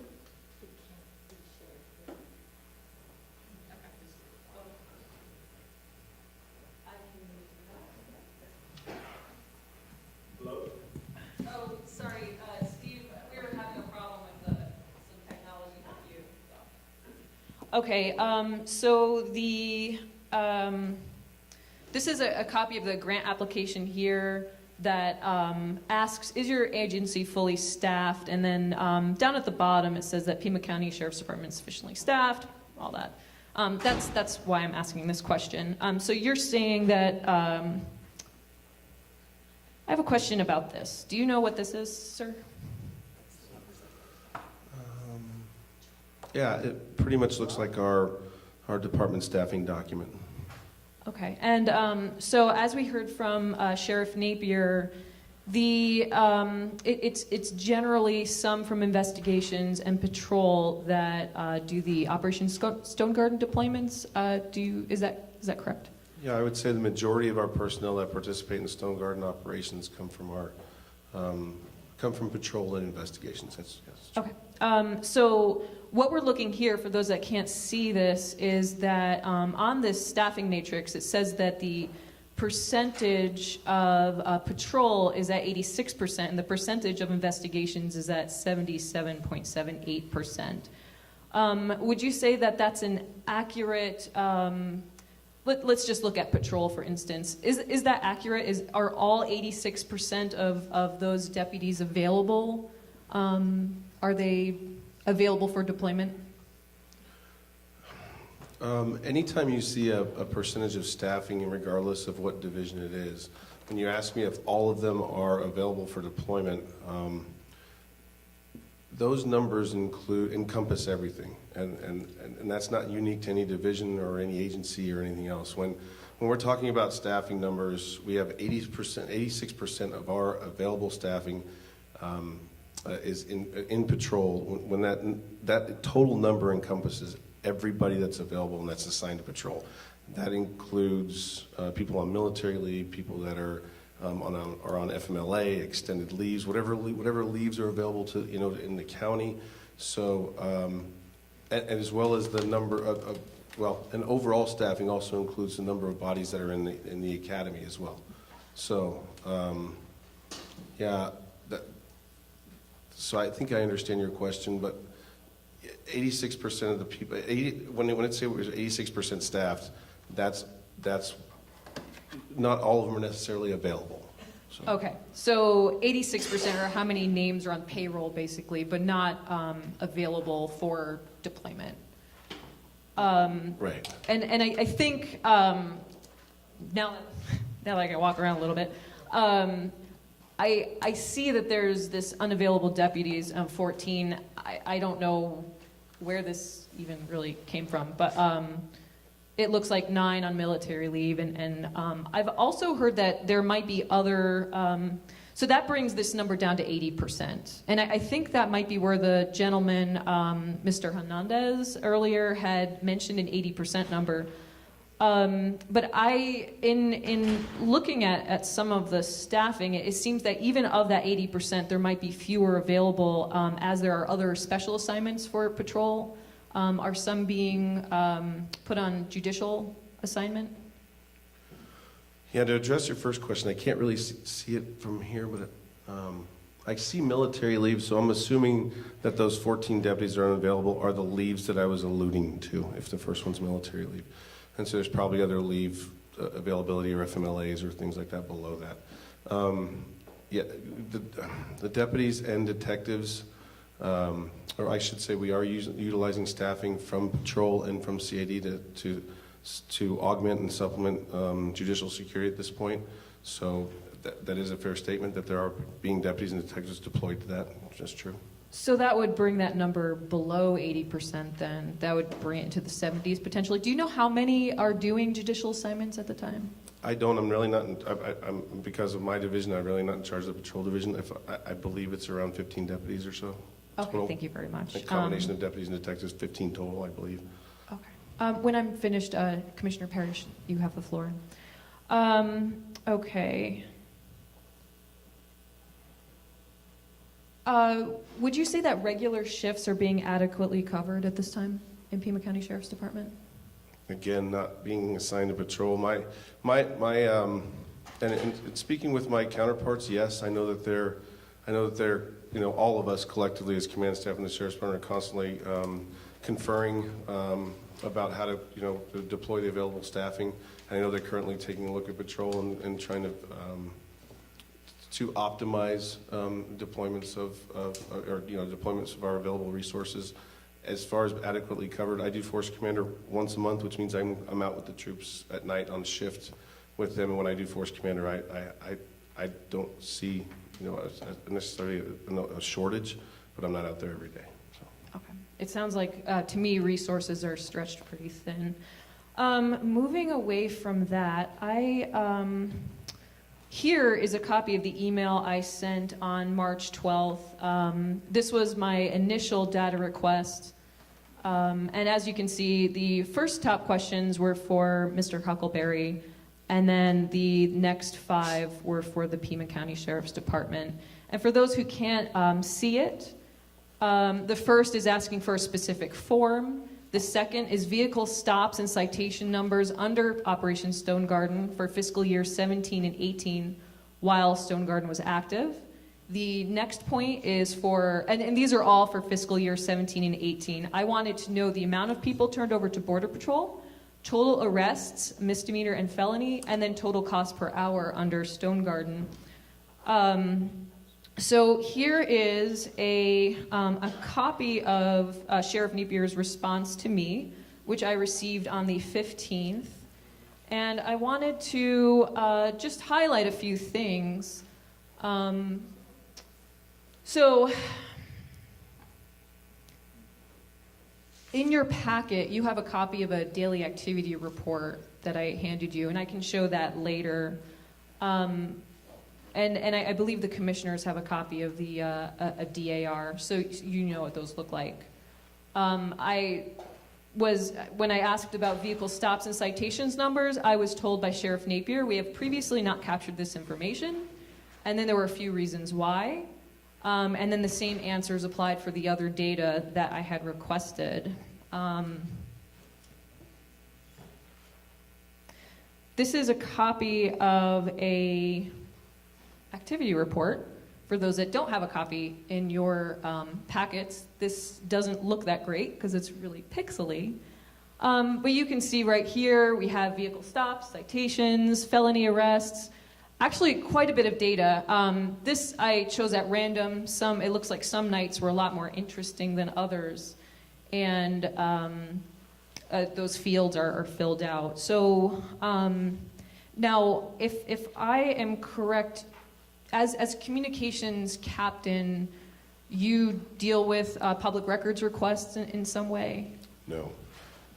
I actually, the only records requests I deal with are directly in regards to this commission, and that's only to streamline the process so you get the information as fast, as soon as possible. Great. The actual overall public records requests go to another division. Okay. So you have a copy of the DAR, and in your estimation, looking at this DAR, has Pima County Sheriff's Department previously captured the following information under Stone Garden? Vehicle stops? Yes. citations issued, Yes. number of people turned over to Border Patrol, Yes. and total arrests, including misdemeanor and felonies. Correct, and that's also inclusive in all of the data I provided to the commission, kind of summarizing all that too. So we've been as transparent as possible. Great. I just want to reiterate that the letter I received, signed by Sheriff Napier, told me that we have previously not captured this information. And there were a few reasons for that. He said that there had been no prior expressed interest in the review of these data, but prior to the 2018 DARs that I was requesting, this very body with the Criminal Justice Reform Unit had worked together on these data. So my personal editorializing, I would say that there was a community interest in it. Second, the capture of these data was not required under the terms of the Stone Garden program. So are you familiar, well, you might not be familiar with it, but do you know if the capture of these data are a requirement of the Stone Garden grant? Honestly, I haven't been involved in the Stone Garden grant. I've never participated in a Stone Garden operation. I know that we are obligated to provide a certain amount of data. I would say that I would assume that data we provide is through the DARs that the participating deputies provide. So that's all I know. That's all. Okay.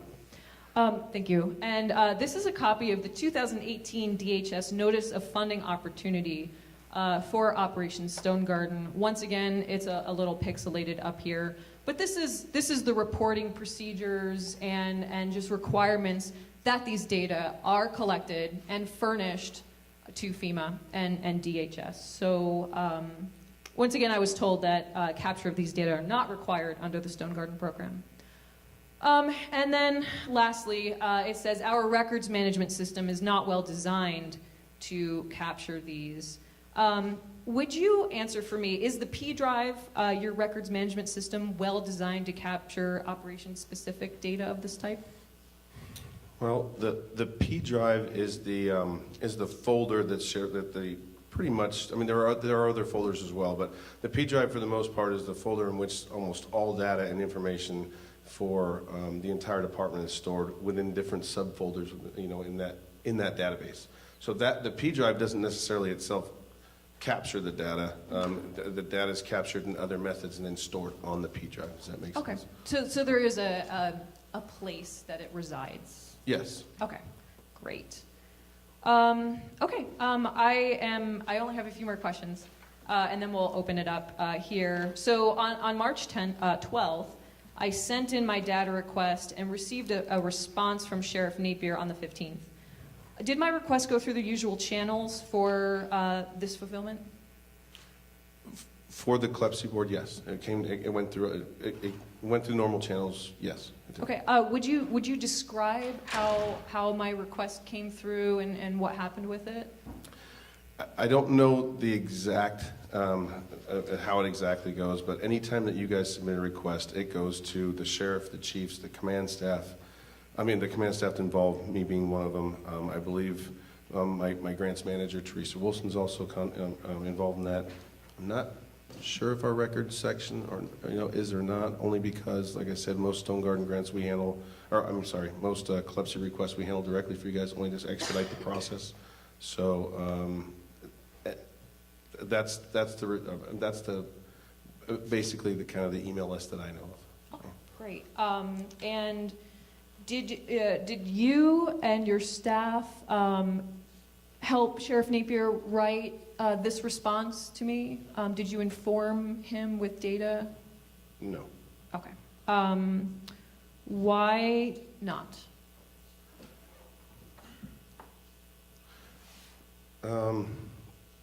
The best that I can remember is we were in the process of gathering some information, and then the sheriff had advised us that he was going to submit a response to CLEPC directly from him.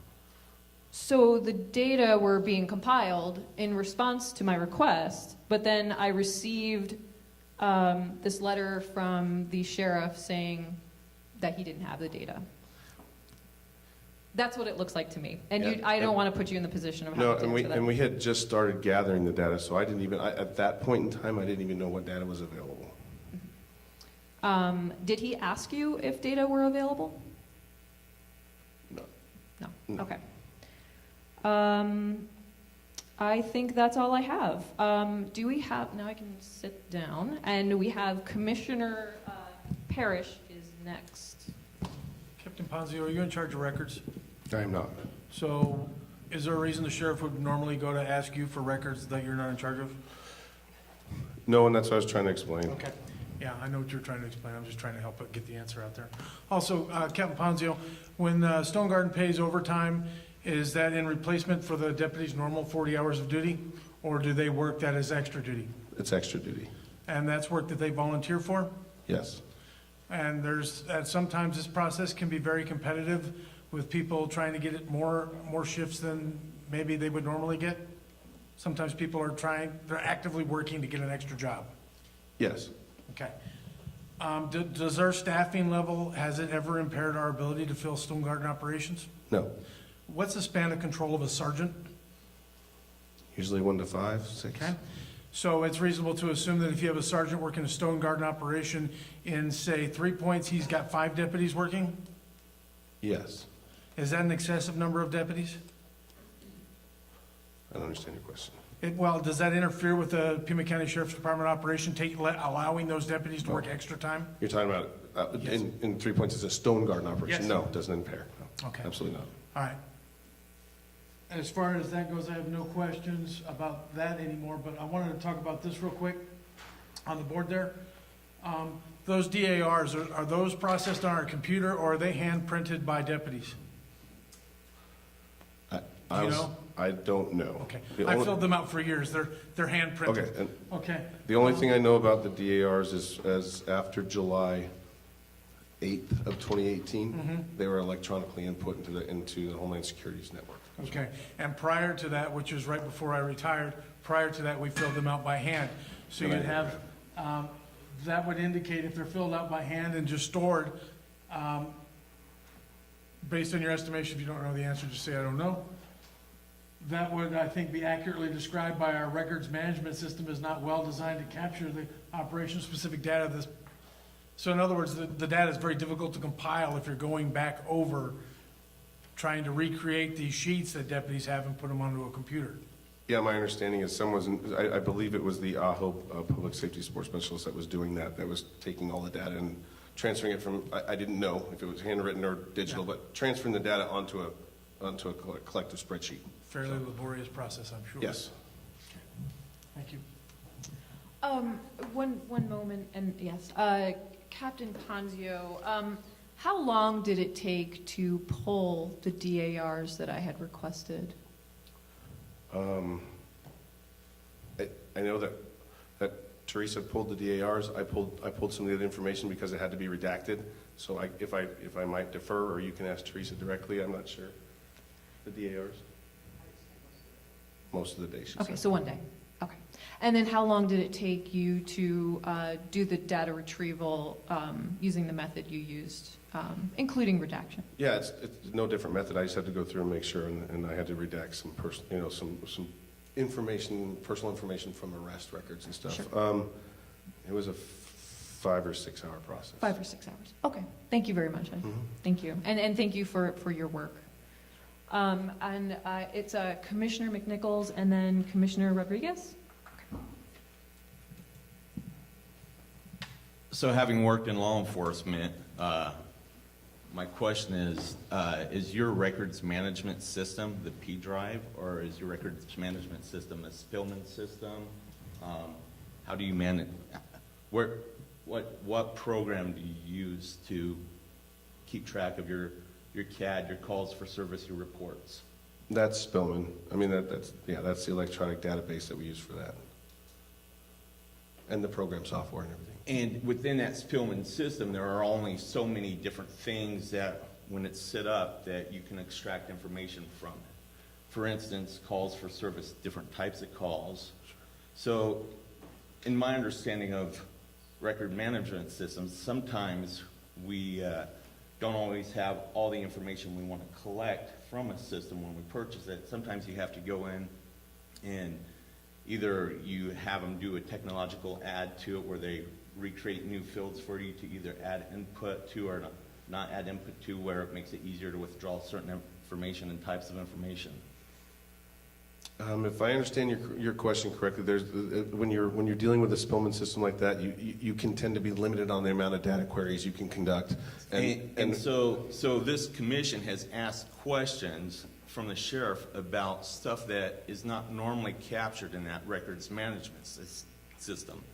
And so, because there's not necessarily a thing to say how many particular types of different stops you have with another agency or how many different types of interactions you have with Border Patrol, those things may not have been captured prior to this commission existing.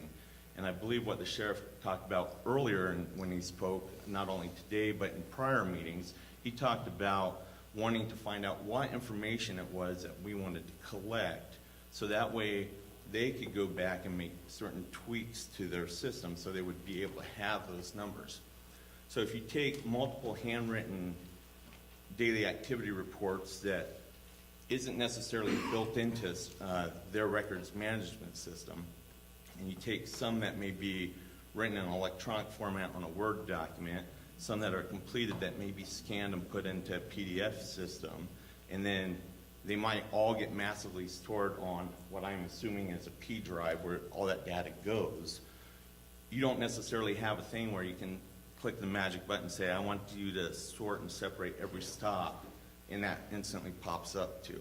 That's what we as a commission have asked them to do, but that's not what they're able to do at the click of a snap of a finger or a click of a mouse to withdraw that information.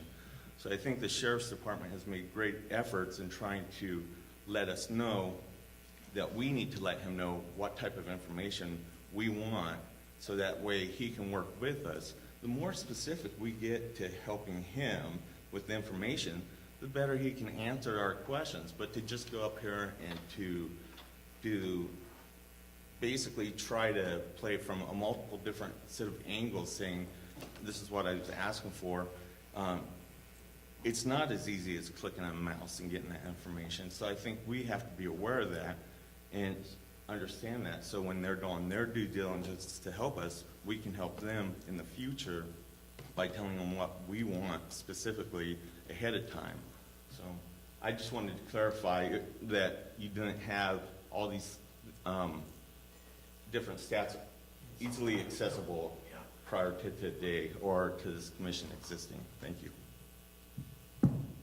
Thank you, Chair McNichols. And then I will get to the questions over there. I just wanted to clarify, so it did take you 4 or 5 hours to furnish these data for us? Yes, Okay. more than, I mean, the entire day, I would say. It was, okay, so it was one work day to get that. So it wasn't a click of the button.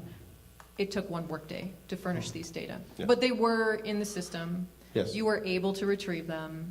They were already there. You just had to work the data and then redact some things and Yes. stuff like that. Okay, thank you. Commissioner Rodriguez. I'm going to ask this question again. So Operation Stone Garden is after the first 40 hours of a deputy, right? Yes, Commissioner. No, and to answer your question, a deputy works a regular shift, or a detective works a regular shift doing their regular assigned duties. Operation Stone Garden is in addition to that, and it's the federally funded overtime to allow them to do that. Right. Do we have any caps on the amount of hours a deputy can work? Yes, there are very strict off-duty and hours that they're allowed to work, and we abide by them. It's 64 hours total in a week is what they're allowed to do. So 24 hours on top of the original 40 hours. Yes. And I assume the 24 hours for those deputies that do get deployed on Operation Stone Garden and working on an investigation, so do you allow those hours to be worked? Or if there's an investigation going on, the officer gets to work over 24 hours? Very rarely does that happen, that we allow someone to work over 24 hours, if I understand your question correctly. It would have to be an extreme extenuating circumstance to have that happen. And if it does happen, more than 9 times out of 10, it's because the deputies already worked their 40 hours, their 24 hours of off duty, and maybe being subject to being called out, say, as a homicide detective. And when there's no other way, we can't avoid them having to go on a call out for, for operational necessity. So in essence, they could work over their 64 hours with, with supervisor and command approval. That happens very rarely. Okay. And would you agree that the performance schedule for a deputy, especially doing this kind of work, would it be just limited to 40 hours? Because their performance would not be the same after those? And this goes in regards to labor practices and union. I don't understand your question. I'm sorry. I'm trying. So do you think the officers are performing their best after working 40 hours? Oh, Up do to they 20? perform their best after working 40 hours? I'll be honest with you, all of us in this room as law enforcement professionals, we're not, even though, nationally a 40-hour work week is pretty much an accepted week, that's not an accepted week for us. I mean, we're so accustomed to working more than 40 hours that I don't think that any law enforcement officer's ability to perform their job is inhibited whatsoever by working more than 40 hours, because we do it almost on a weekly basis. All right. And do you have any rules or regulations in regards to officers who are not doing anything after the 40 hours under Operation Stone Garden? Do we have any rules? For example, if they're not deployed for an investigation or anything, so do you have any way to tap it and say, hey, just go home instead of wasting the money? Or putting more hours just by waiting? Are you talking about during the operation? Like if I'm working Yeah, after Stone the Garden? 40 hours. After 40 hours. For example, they sign up for a shift, there are no Operation Stone Garden hours, there's nothing going on.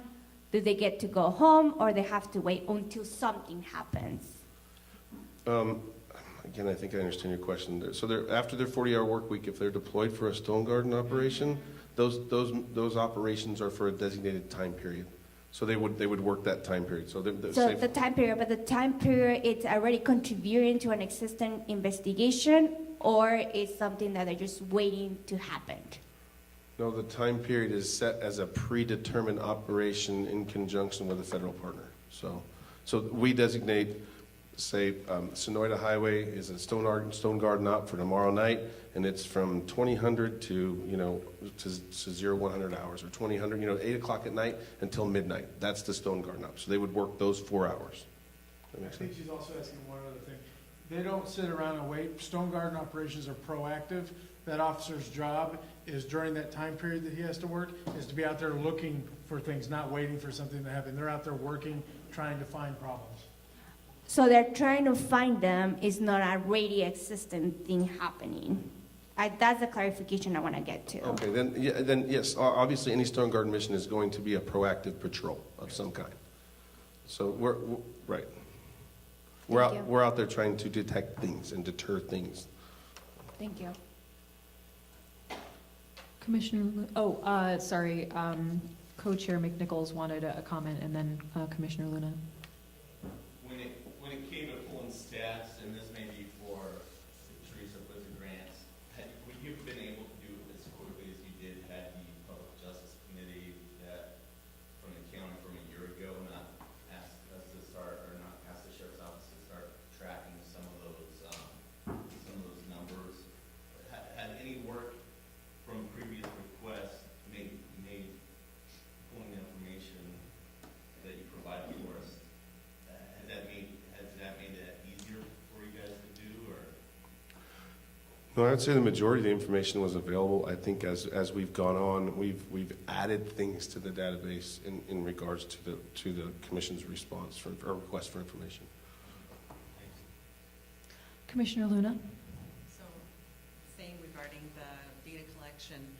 Am I to understand you do not have an IT department or an IT person that manages the system?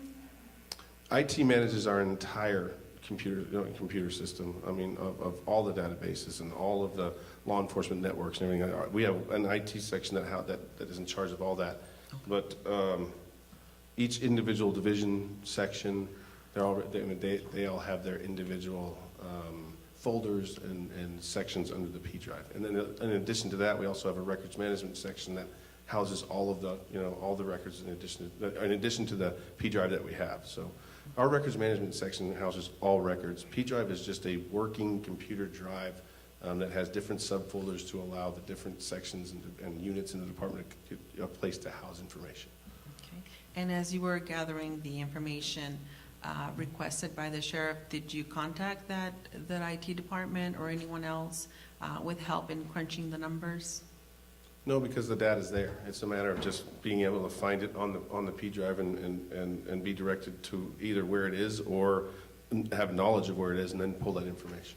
So I don't think we need to involve the IT department to do that, no. Okay, because Commissioner Parrish, I believe, was the one that said that not everybody has access to the numbers or to the reports, but usually just, I guess, point of information, usually you can go to that department and they can go into the raw data and be able to develop ways to crunch the numbers. Right. Our P drive, our IT department can set limitations on folders within the P drive, absolutely, like I said. But those that are need to have access to the P drive for either data input or data collection have the correct access. So we all have access and availability to that folder.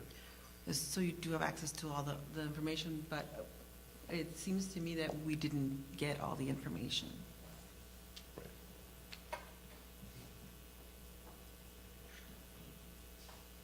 And you have all the information now. You have all the information that you requested in front of you today. Thank you. Did we have any other questions for Captain Ponzio? No? Okay. Thank you very much, Captain. Do we have discussion on the motion? Madam Chair, if I may, please. Sir, please approach. Hi, my name is John Stecky. I'm the Chief in charge of Support Bureau, and I wanted to offer some clarifying points. There was a couple questions that the sheriff wasn't able to get into some details. I know there was a question in regards to U-9 visas. We do have a policy in place.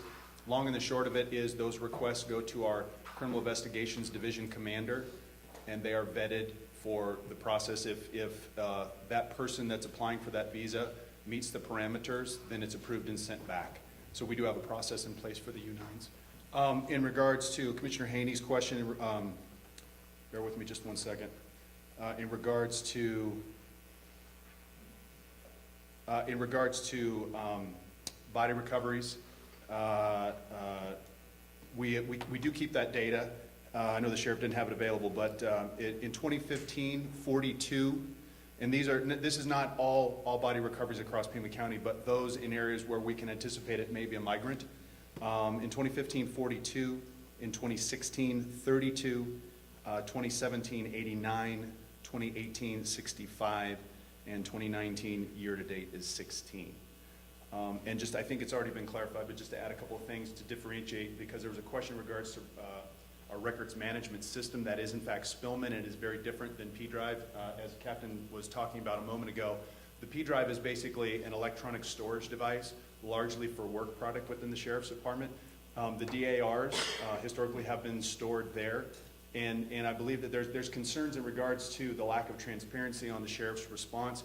And I think he spoke to it earlier where he was referring to pulling data from Spillman, that is our go-to on things where you can easily access information of this type of nature. However, the specific questions of your concern, it's difficult to extract it from Spillman. Now, a more difficult extraction is from the actual forms themselves, the DARs, which are stored on the P drive, that's correct.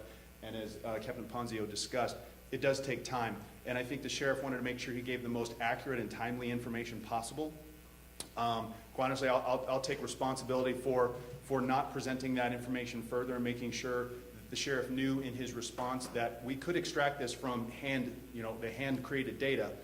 So that's my fault for not clarifying that for the sheriff. He was trying to be as transparent as he could with the information that he had. And so I believe that the data from the DARs that you've requested is being provided. It's not, you know, it wasn't the sheriff's design to lack that transparency or conceal anything. We have it, we're open.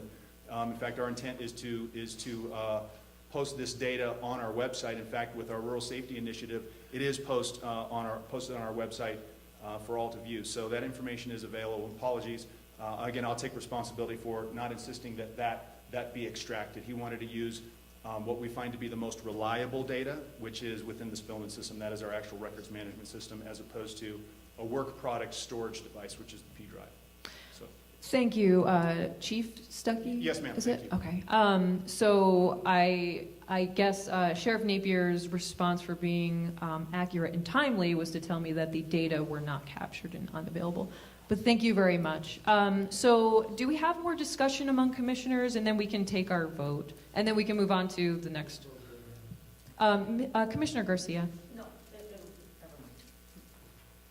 Thank you, Madam Chair. Appreciate it. Thank you.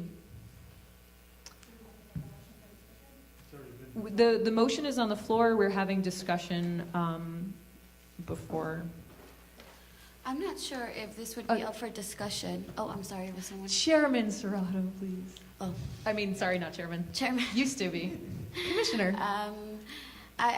I'm not sure if this would be a motion or just part of discussion, but due to the fact that there's been a history in this commission of misrepresenting our votes out in the community, can we do a roll call when we do a vote for this? Absolutely. Okay. Commissioner Garcia. I just want to, I was going to ask a question, but it really isn't a question. We know full well that we've wanted this kind of information for a long time. It's not a shock. It's not a surprise that we're interested in this. I think it was Commissioner Nichols that, we've never captured this, we've not been told. I mean, come on, we've had these problems in Pima County for a long time. I'm talking about issues of racial profiling and other data that has to be collected. It's not brand new, and so what I'm saying is that Operation Stone Garden grants continue and further the racial profiling. There's no question about it. Look at the responsibilities. They have to be part of saturation patrols. They have to do interdiction operations to have reasonable suspicion stops of people that may look undocumented. And they have... That's not what it says. And What you just said is false. It says reasonable suspicion stops. It does not say Commissioner about the way they Parrish, you reasonable can have the floor after suspicion Commissioner Garcia. stops, exactly, of potential... I'm sorry? look. It doesn't say anything about the way they look. The answer is no. Reasonable suspicion stops of potential undocumented aliens. Of potential. It didn't say anything about the way they look, did it? You tell me, exactly. Tell me. You're not going to get pulled over like, my family members are. But don't, this is within. This is within the responsibilities. And based on what we've lived, I mean, it's really problematic. I am against, of course, even the specific responsibilities. Let's face it, money runs everything, including drugs. And does Stone Garden get to any of the moneyed people? No, they never do. And you're going to say, well, that's not part of the federal thing. But really, that's what does it. The banks and all of that keeps the drug rolling. We talk about fentanyl and such. That was created also by the legal opioid business, and now we have this. What I'm saying to you is Pima County has its challenges, and we should not be adding on a collaborative attempt and with the federal immigration authorities, and that's what this is. It is to collaborate with them. It says it right here. I don't really understand why it's listed. It's listed right here, why we're arguing about that. We've got a lot of problems. We didn't even address the indirect cost of Pima County. The sheriff talks about it and then says, well, we get indirect benefits, so the helicopter to save somebody, and therefore we should. No, transparency doesn't just mean finding out after the fact. It's before we go in. Transparent means our local government should be involved in this. Our federal government should be involved with this. That's part of transparency too. Because in the end, you know that money drives, and if the feds are giving us the money, we have to do Fed work. And as the gentleman said, we should be committed to Pima County. And we have to stop talking out of both sides of our mouth that say, yes, we're going to support border security measures that the federal government says, and then says, no, we're not doing any border security measures. We're just helping out the people in in Ajo and in Green Valley because we don't have enough sheriffs. We're saying both things at once. And so, as you know, I'm against us receiving these grants. I think it's only creating more insecurity, instead of more security for Pima County. Commissioner Parrish, I promise you the floor. I'm actually going to vote for this. I know it's a big shock to everybody, but it's important that we understand what we're really saying here. Oh, thank you. It's important that we really understand what we're saying here, because you know, we do have a lot of problems in this community. Some of them are things like fentanyl and child sex trafficking of women and children, just people trafficking for other purposes. And, you know, we all talk and we listen to the news media. Everybody says, I'm in favor of border security, but they don't want to build the wall. And this is not the wall. This is about not only border, but community safety. 70,000 Americans died last year of opioid overdoses, and a lot of that fentanyl came through Pima County. And because we've got issues, we want to throw up our hands and say, you know what, I'm sorry those 70,000 people died, but we're not going to do anything. We know the drug cartels are working hard in Pima County, but we're not going to do anything. And by doing anything, we're accepting money from the federal government so we can support operations to keep Americans, non-Americans, and other people safe. You know, the sheriff talked a little bit about people giving up and running out and flagging us down. And during my career, that happened a lot. Sometimes it was on a Stone Garden operation. Sometimes it wasn't. Sometimes I'd be out by Sassabee doing a Stone Garden operation, and you know the first person on scene to a car accident and people are hurt and bad? It's a Border Patrol agent. And he's there taking care of our citizens until we can get there. And maybe they're not citizens, but he's there, he or she is there, working hard for the public safety. So for anybody to say putting more cops into the rural areas is a bad thing is not paying attention to reality. And what they are doing, they should work for the cartel because they're the best speakers on their behalf, because the cartels want us to vote no. The cartels don't want border security. The cartels don't mind 70,000 Americans dying every year. They don't mind when children and women get trafficked for sexual purposes or any other purpose. Well, I mind. And I'm going to vote that we approve this. And if you don't mind, then vote the other way. But it doesn't make any sense because we've got problems, we're going to throw in the towel. That doesn't make sense. And that's not who we're supposed to be. We're not supposed to throw in the towel. We're supposed to be working every day to get better and better on the moral issues as well. But we don't throw in the towel and victimize our own citizens. Thanks. More discussion?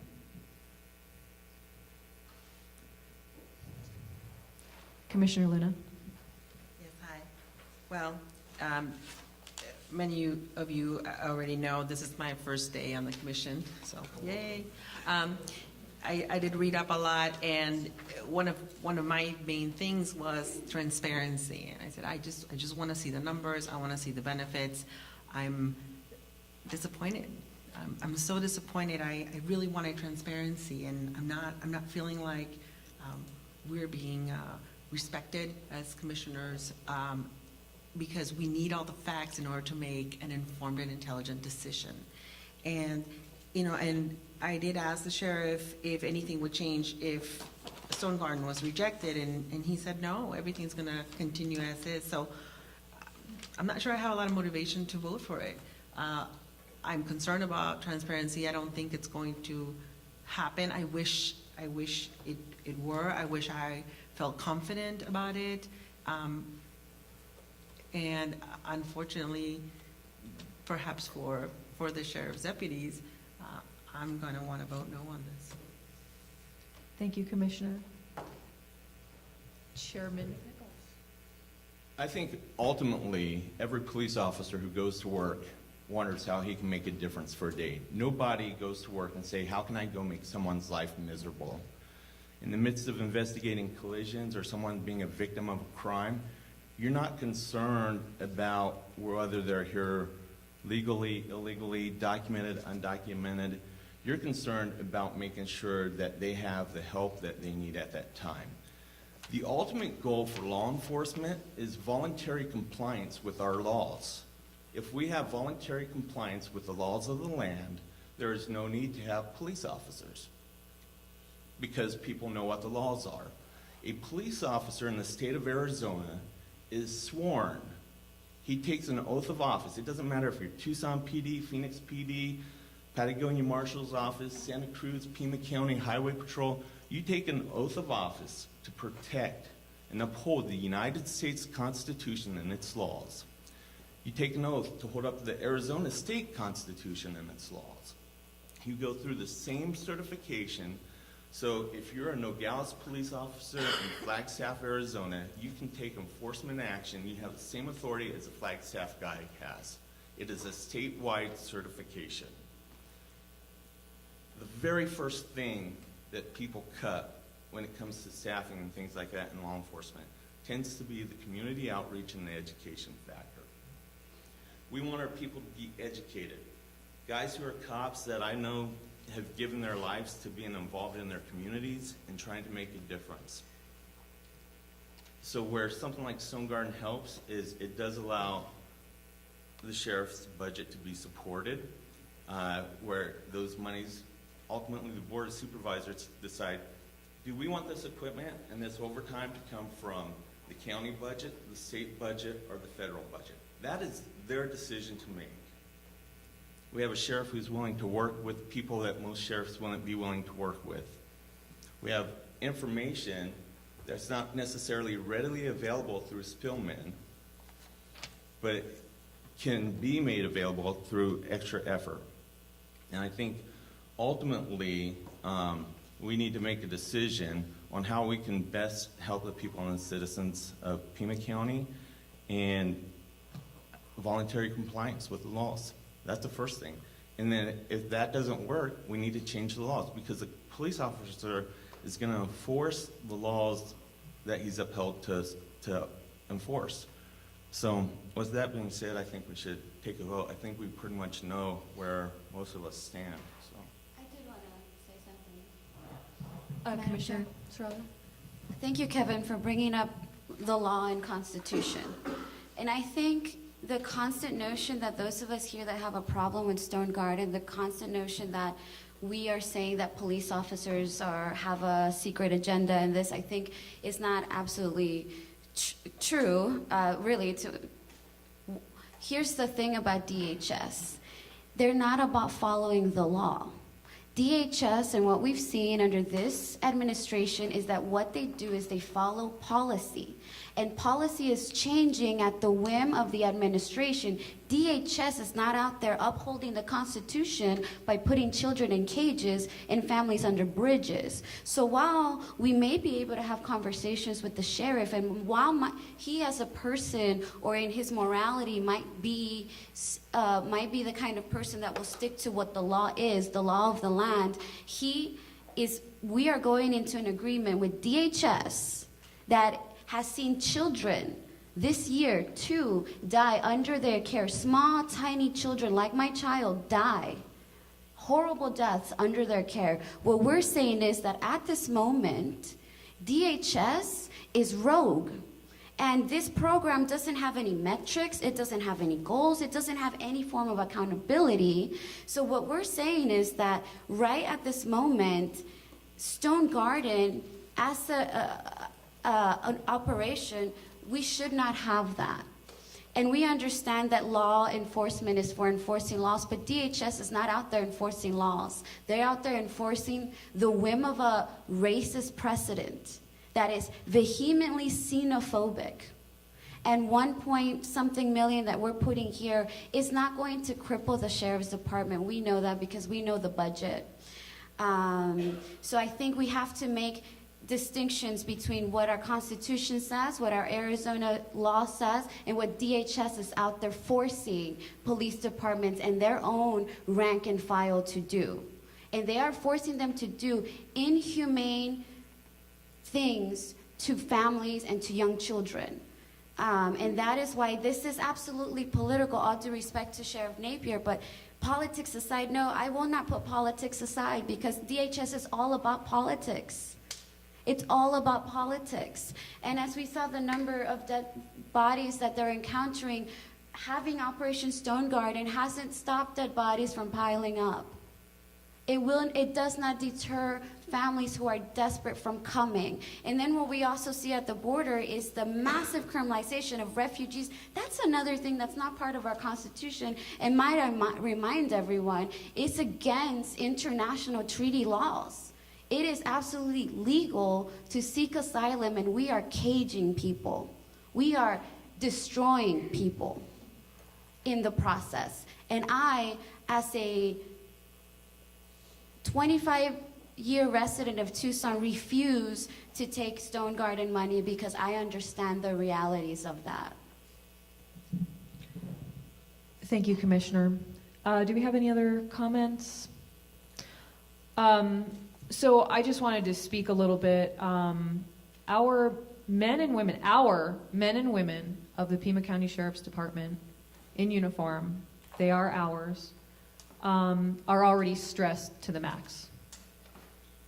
They're pulling overtime to cover regular shifts. They're covering jail shifts at the Pima County Jail. And there is talk within the department of compulsory 12-hour shifts for these officers. Is this fair to them to put more of a burden on them to do more overtime? The Pima County Sheriff's Department annual budget is around $165 million, and we're talking about $1.2 million here for overtime and for ERE, pensions. We've been told by the sheriff himself, and as Commissioner Luna mentioned, that this job will get done. And I deeply appreciate Commissioner Parrish's passion about things like fentanyl and methamphetamine in our communities. But we've been assured that this job will continue to be done.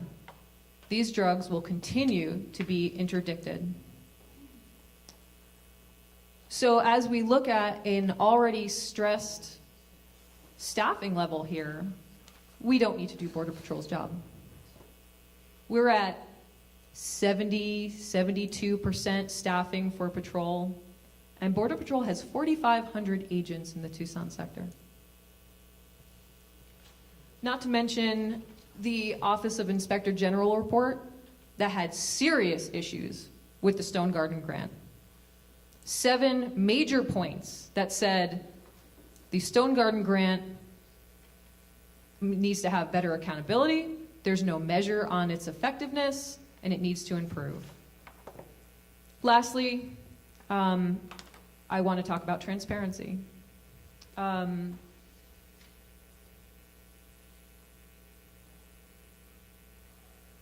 Sheriff Napier himself says that he wants transparency. He says he's committed to it. He says that he sees that there is value in this commission, and he wants to provide that to us. My questions that I posed to him were based on information we had been given last year. These were not obscure. These were not hard to understand. And they were things pulled directly from the daily activity reports that we had from 2016 and 2017.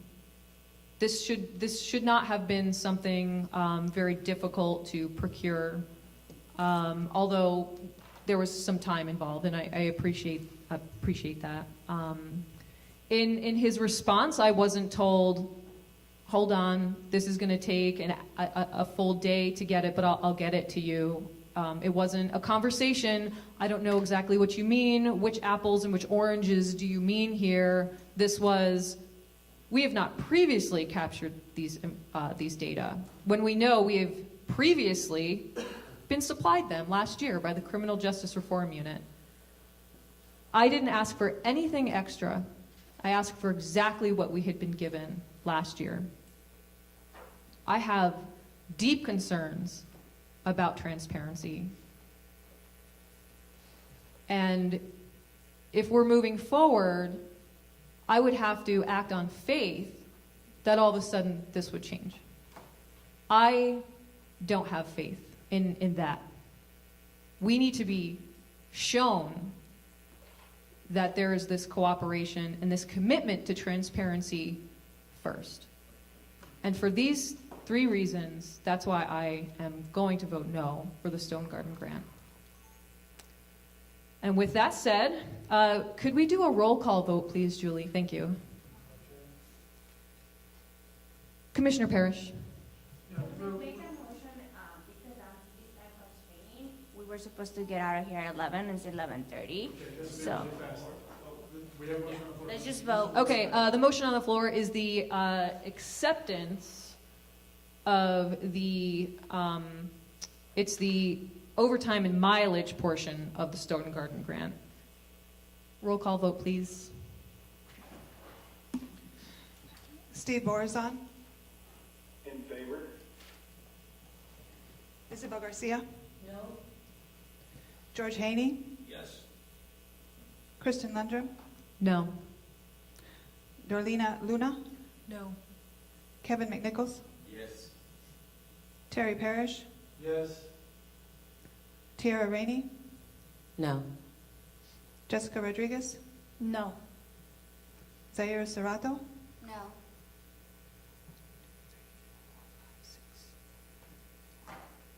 Six to 4. Nays have it, the motion fails.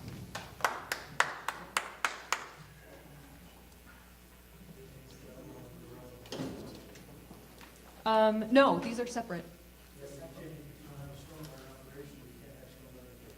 Okay, I see. And I want a clarification on that maybe from the clerk or from the sheriff's department. Yeah, if someone could, so Commissioner Parrish just brought up that we can't even discuss item 7 because of the overtime and, If they turn down the ability to have an operation, You can't have one without the other. that's, okay. So if you're voting against the overtime, Yeah, there's that's there's no point in voting for or against the equipment. thank you. That's correct.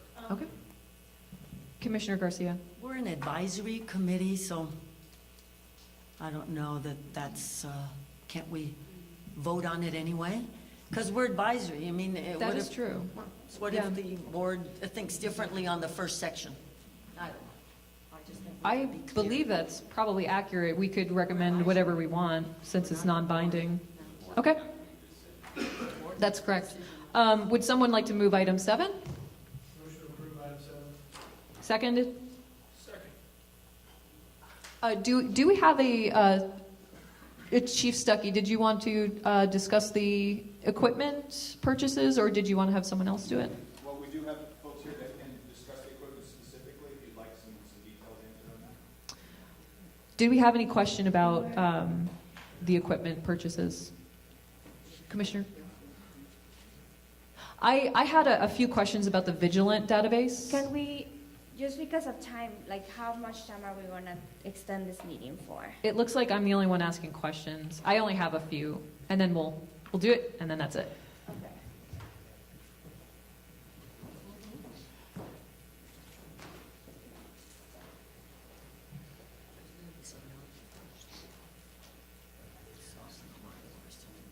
It's 45. You could bring a cushion. Or work on that butt. Hello, I'm Deputy Chase. Hi, thank you so much. I had a question. So are you fairly familiar with the Vigilant database that you use? I use the system, yes. Okay, and correct me if I'm wrong, but you can choose to toggle who you share these data with. Yes. Okay, and as far as I know, you can go through and you can choose kind of line by line who you share it with. It's not on off. It's not binary. You can selectively choose who you share these data with. I believe so. Okay, but once you toggle the share button on for the data, then it's all data. So it's not a portion of the data would be shared with this entity, but not this data. I believe you can choose if you put in specific things that we're looking for, we can just do it within our agency. It does not go out to everybody. Okay. On the grant, and I don't know, are you familiar with the grant application portion? I am not. Okay, that doesn't matter. I am. And so on the grant application, it mentions that, doesn't even matter. It mentions that these data would be shared with Border Patrol because Border Patrol also has access to the Vigilant database. Is that correct, as far as you know? As far as I know, they do. And as far as I know right now, we do share with all law enforcement agencies. Okay. How many license plate scanners do we currently have in the department? I believe we have 5 vehicles outfitted with 2 cameras each. Okay, and that's the auto theft unit and the drug interdiction? Correct. Correct, okay. Thank you. So in the grant application, you might not be able to answer this question, but you can talk to me about that. So in the grant application, it talked about how the license plates that are scanned during non-Stone Garden hours would be uploaded to the Vigilant database and also be accessible to Border Patrol. Is that correct? Correct. Okay. And that's currently what the arrangement is right now for the license plate scanners? I believe, again, I don't know that we got them initial ones with anything to do with Stone Garden because we did not have Stone Garden when we purchased them. We purchased them, and again, we share with all law enforcement agencies at this time. Okay. Thank you so much, sir. Did we have any other questions about the equipment purchases? We're good? Okay. Any discussion? Hearing none. If we could do it, yes, thank you. Roll call vote, please. Steve Borzon? Yes. Isabel Garcia? No. George Haney? Yes. Christian Lundrum? No. Doralina Luna? No. Kevin McNichols? Yes. Terry Parrish? Yes. Tiara Rainey? No. Jessica Rodriguez? No. Zaira Serrato? No. It's 4-6. Motion fails. I would move to adjourn this meeting. Thank you all.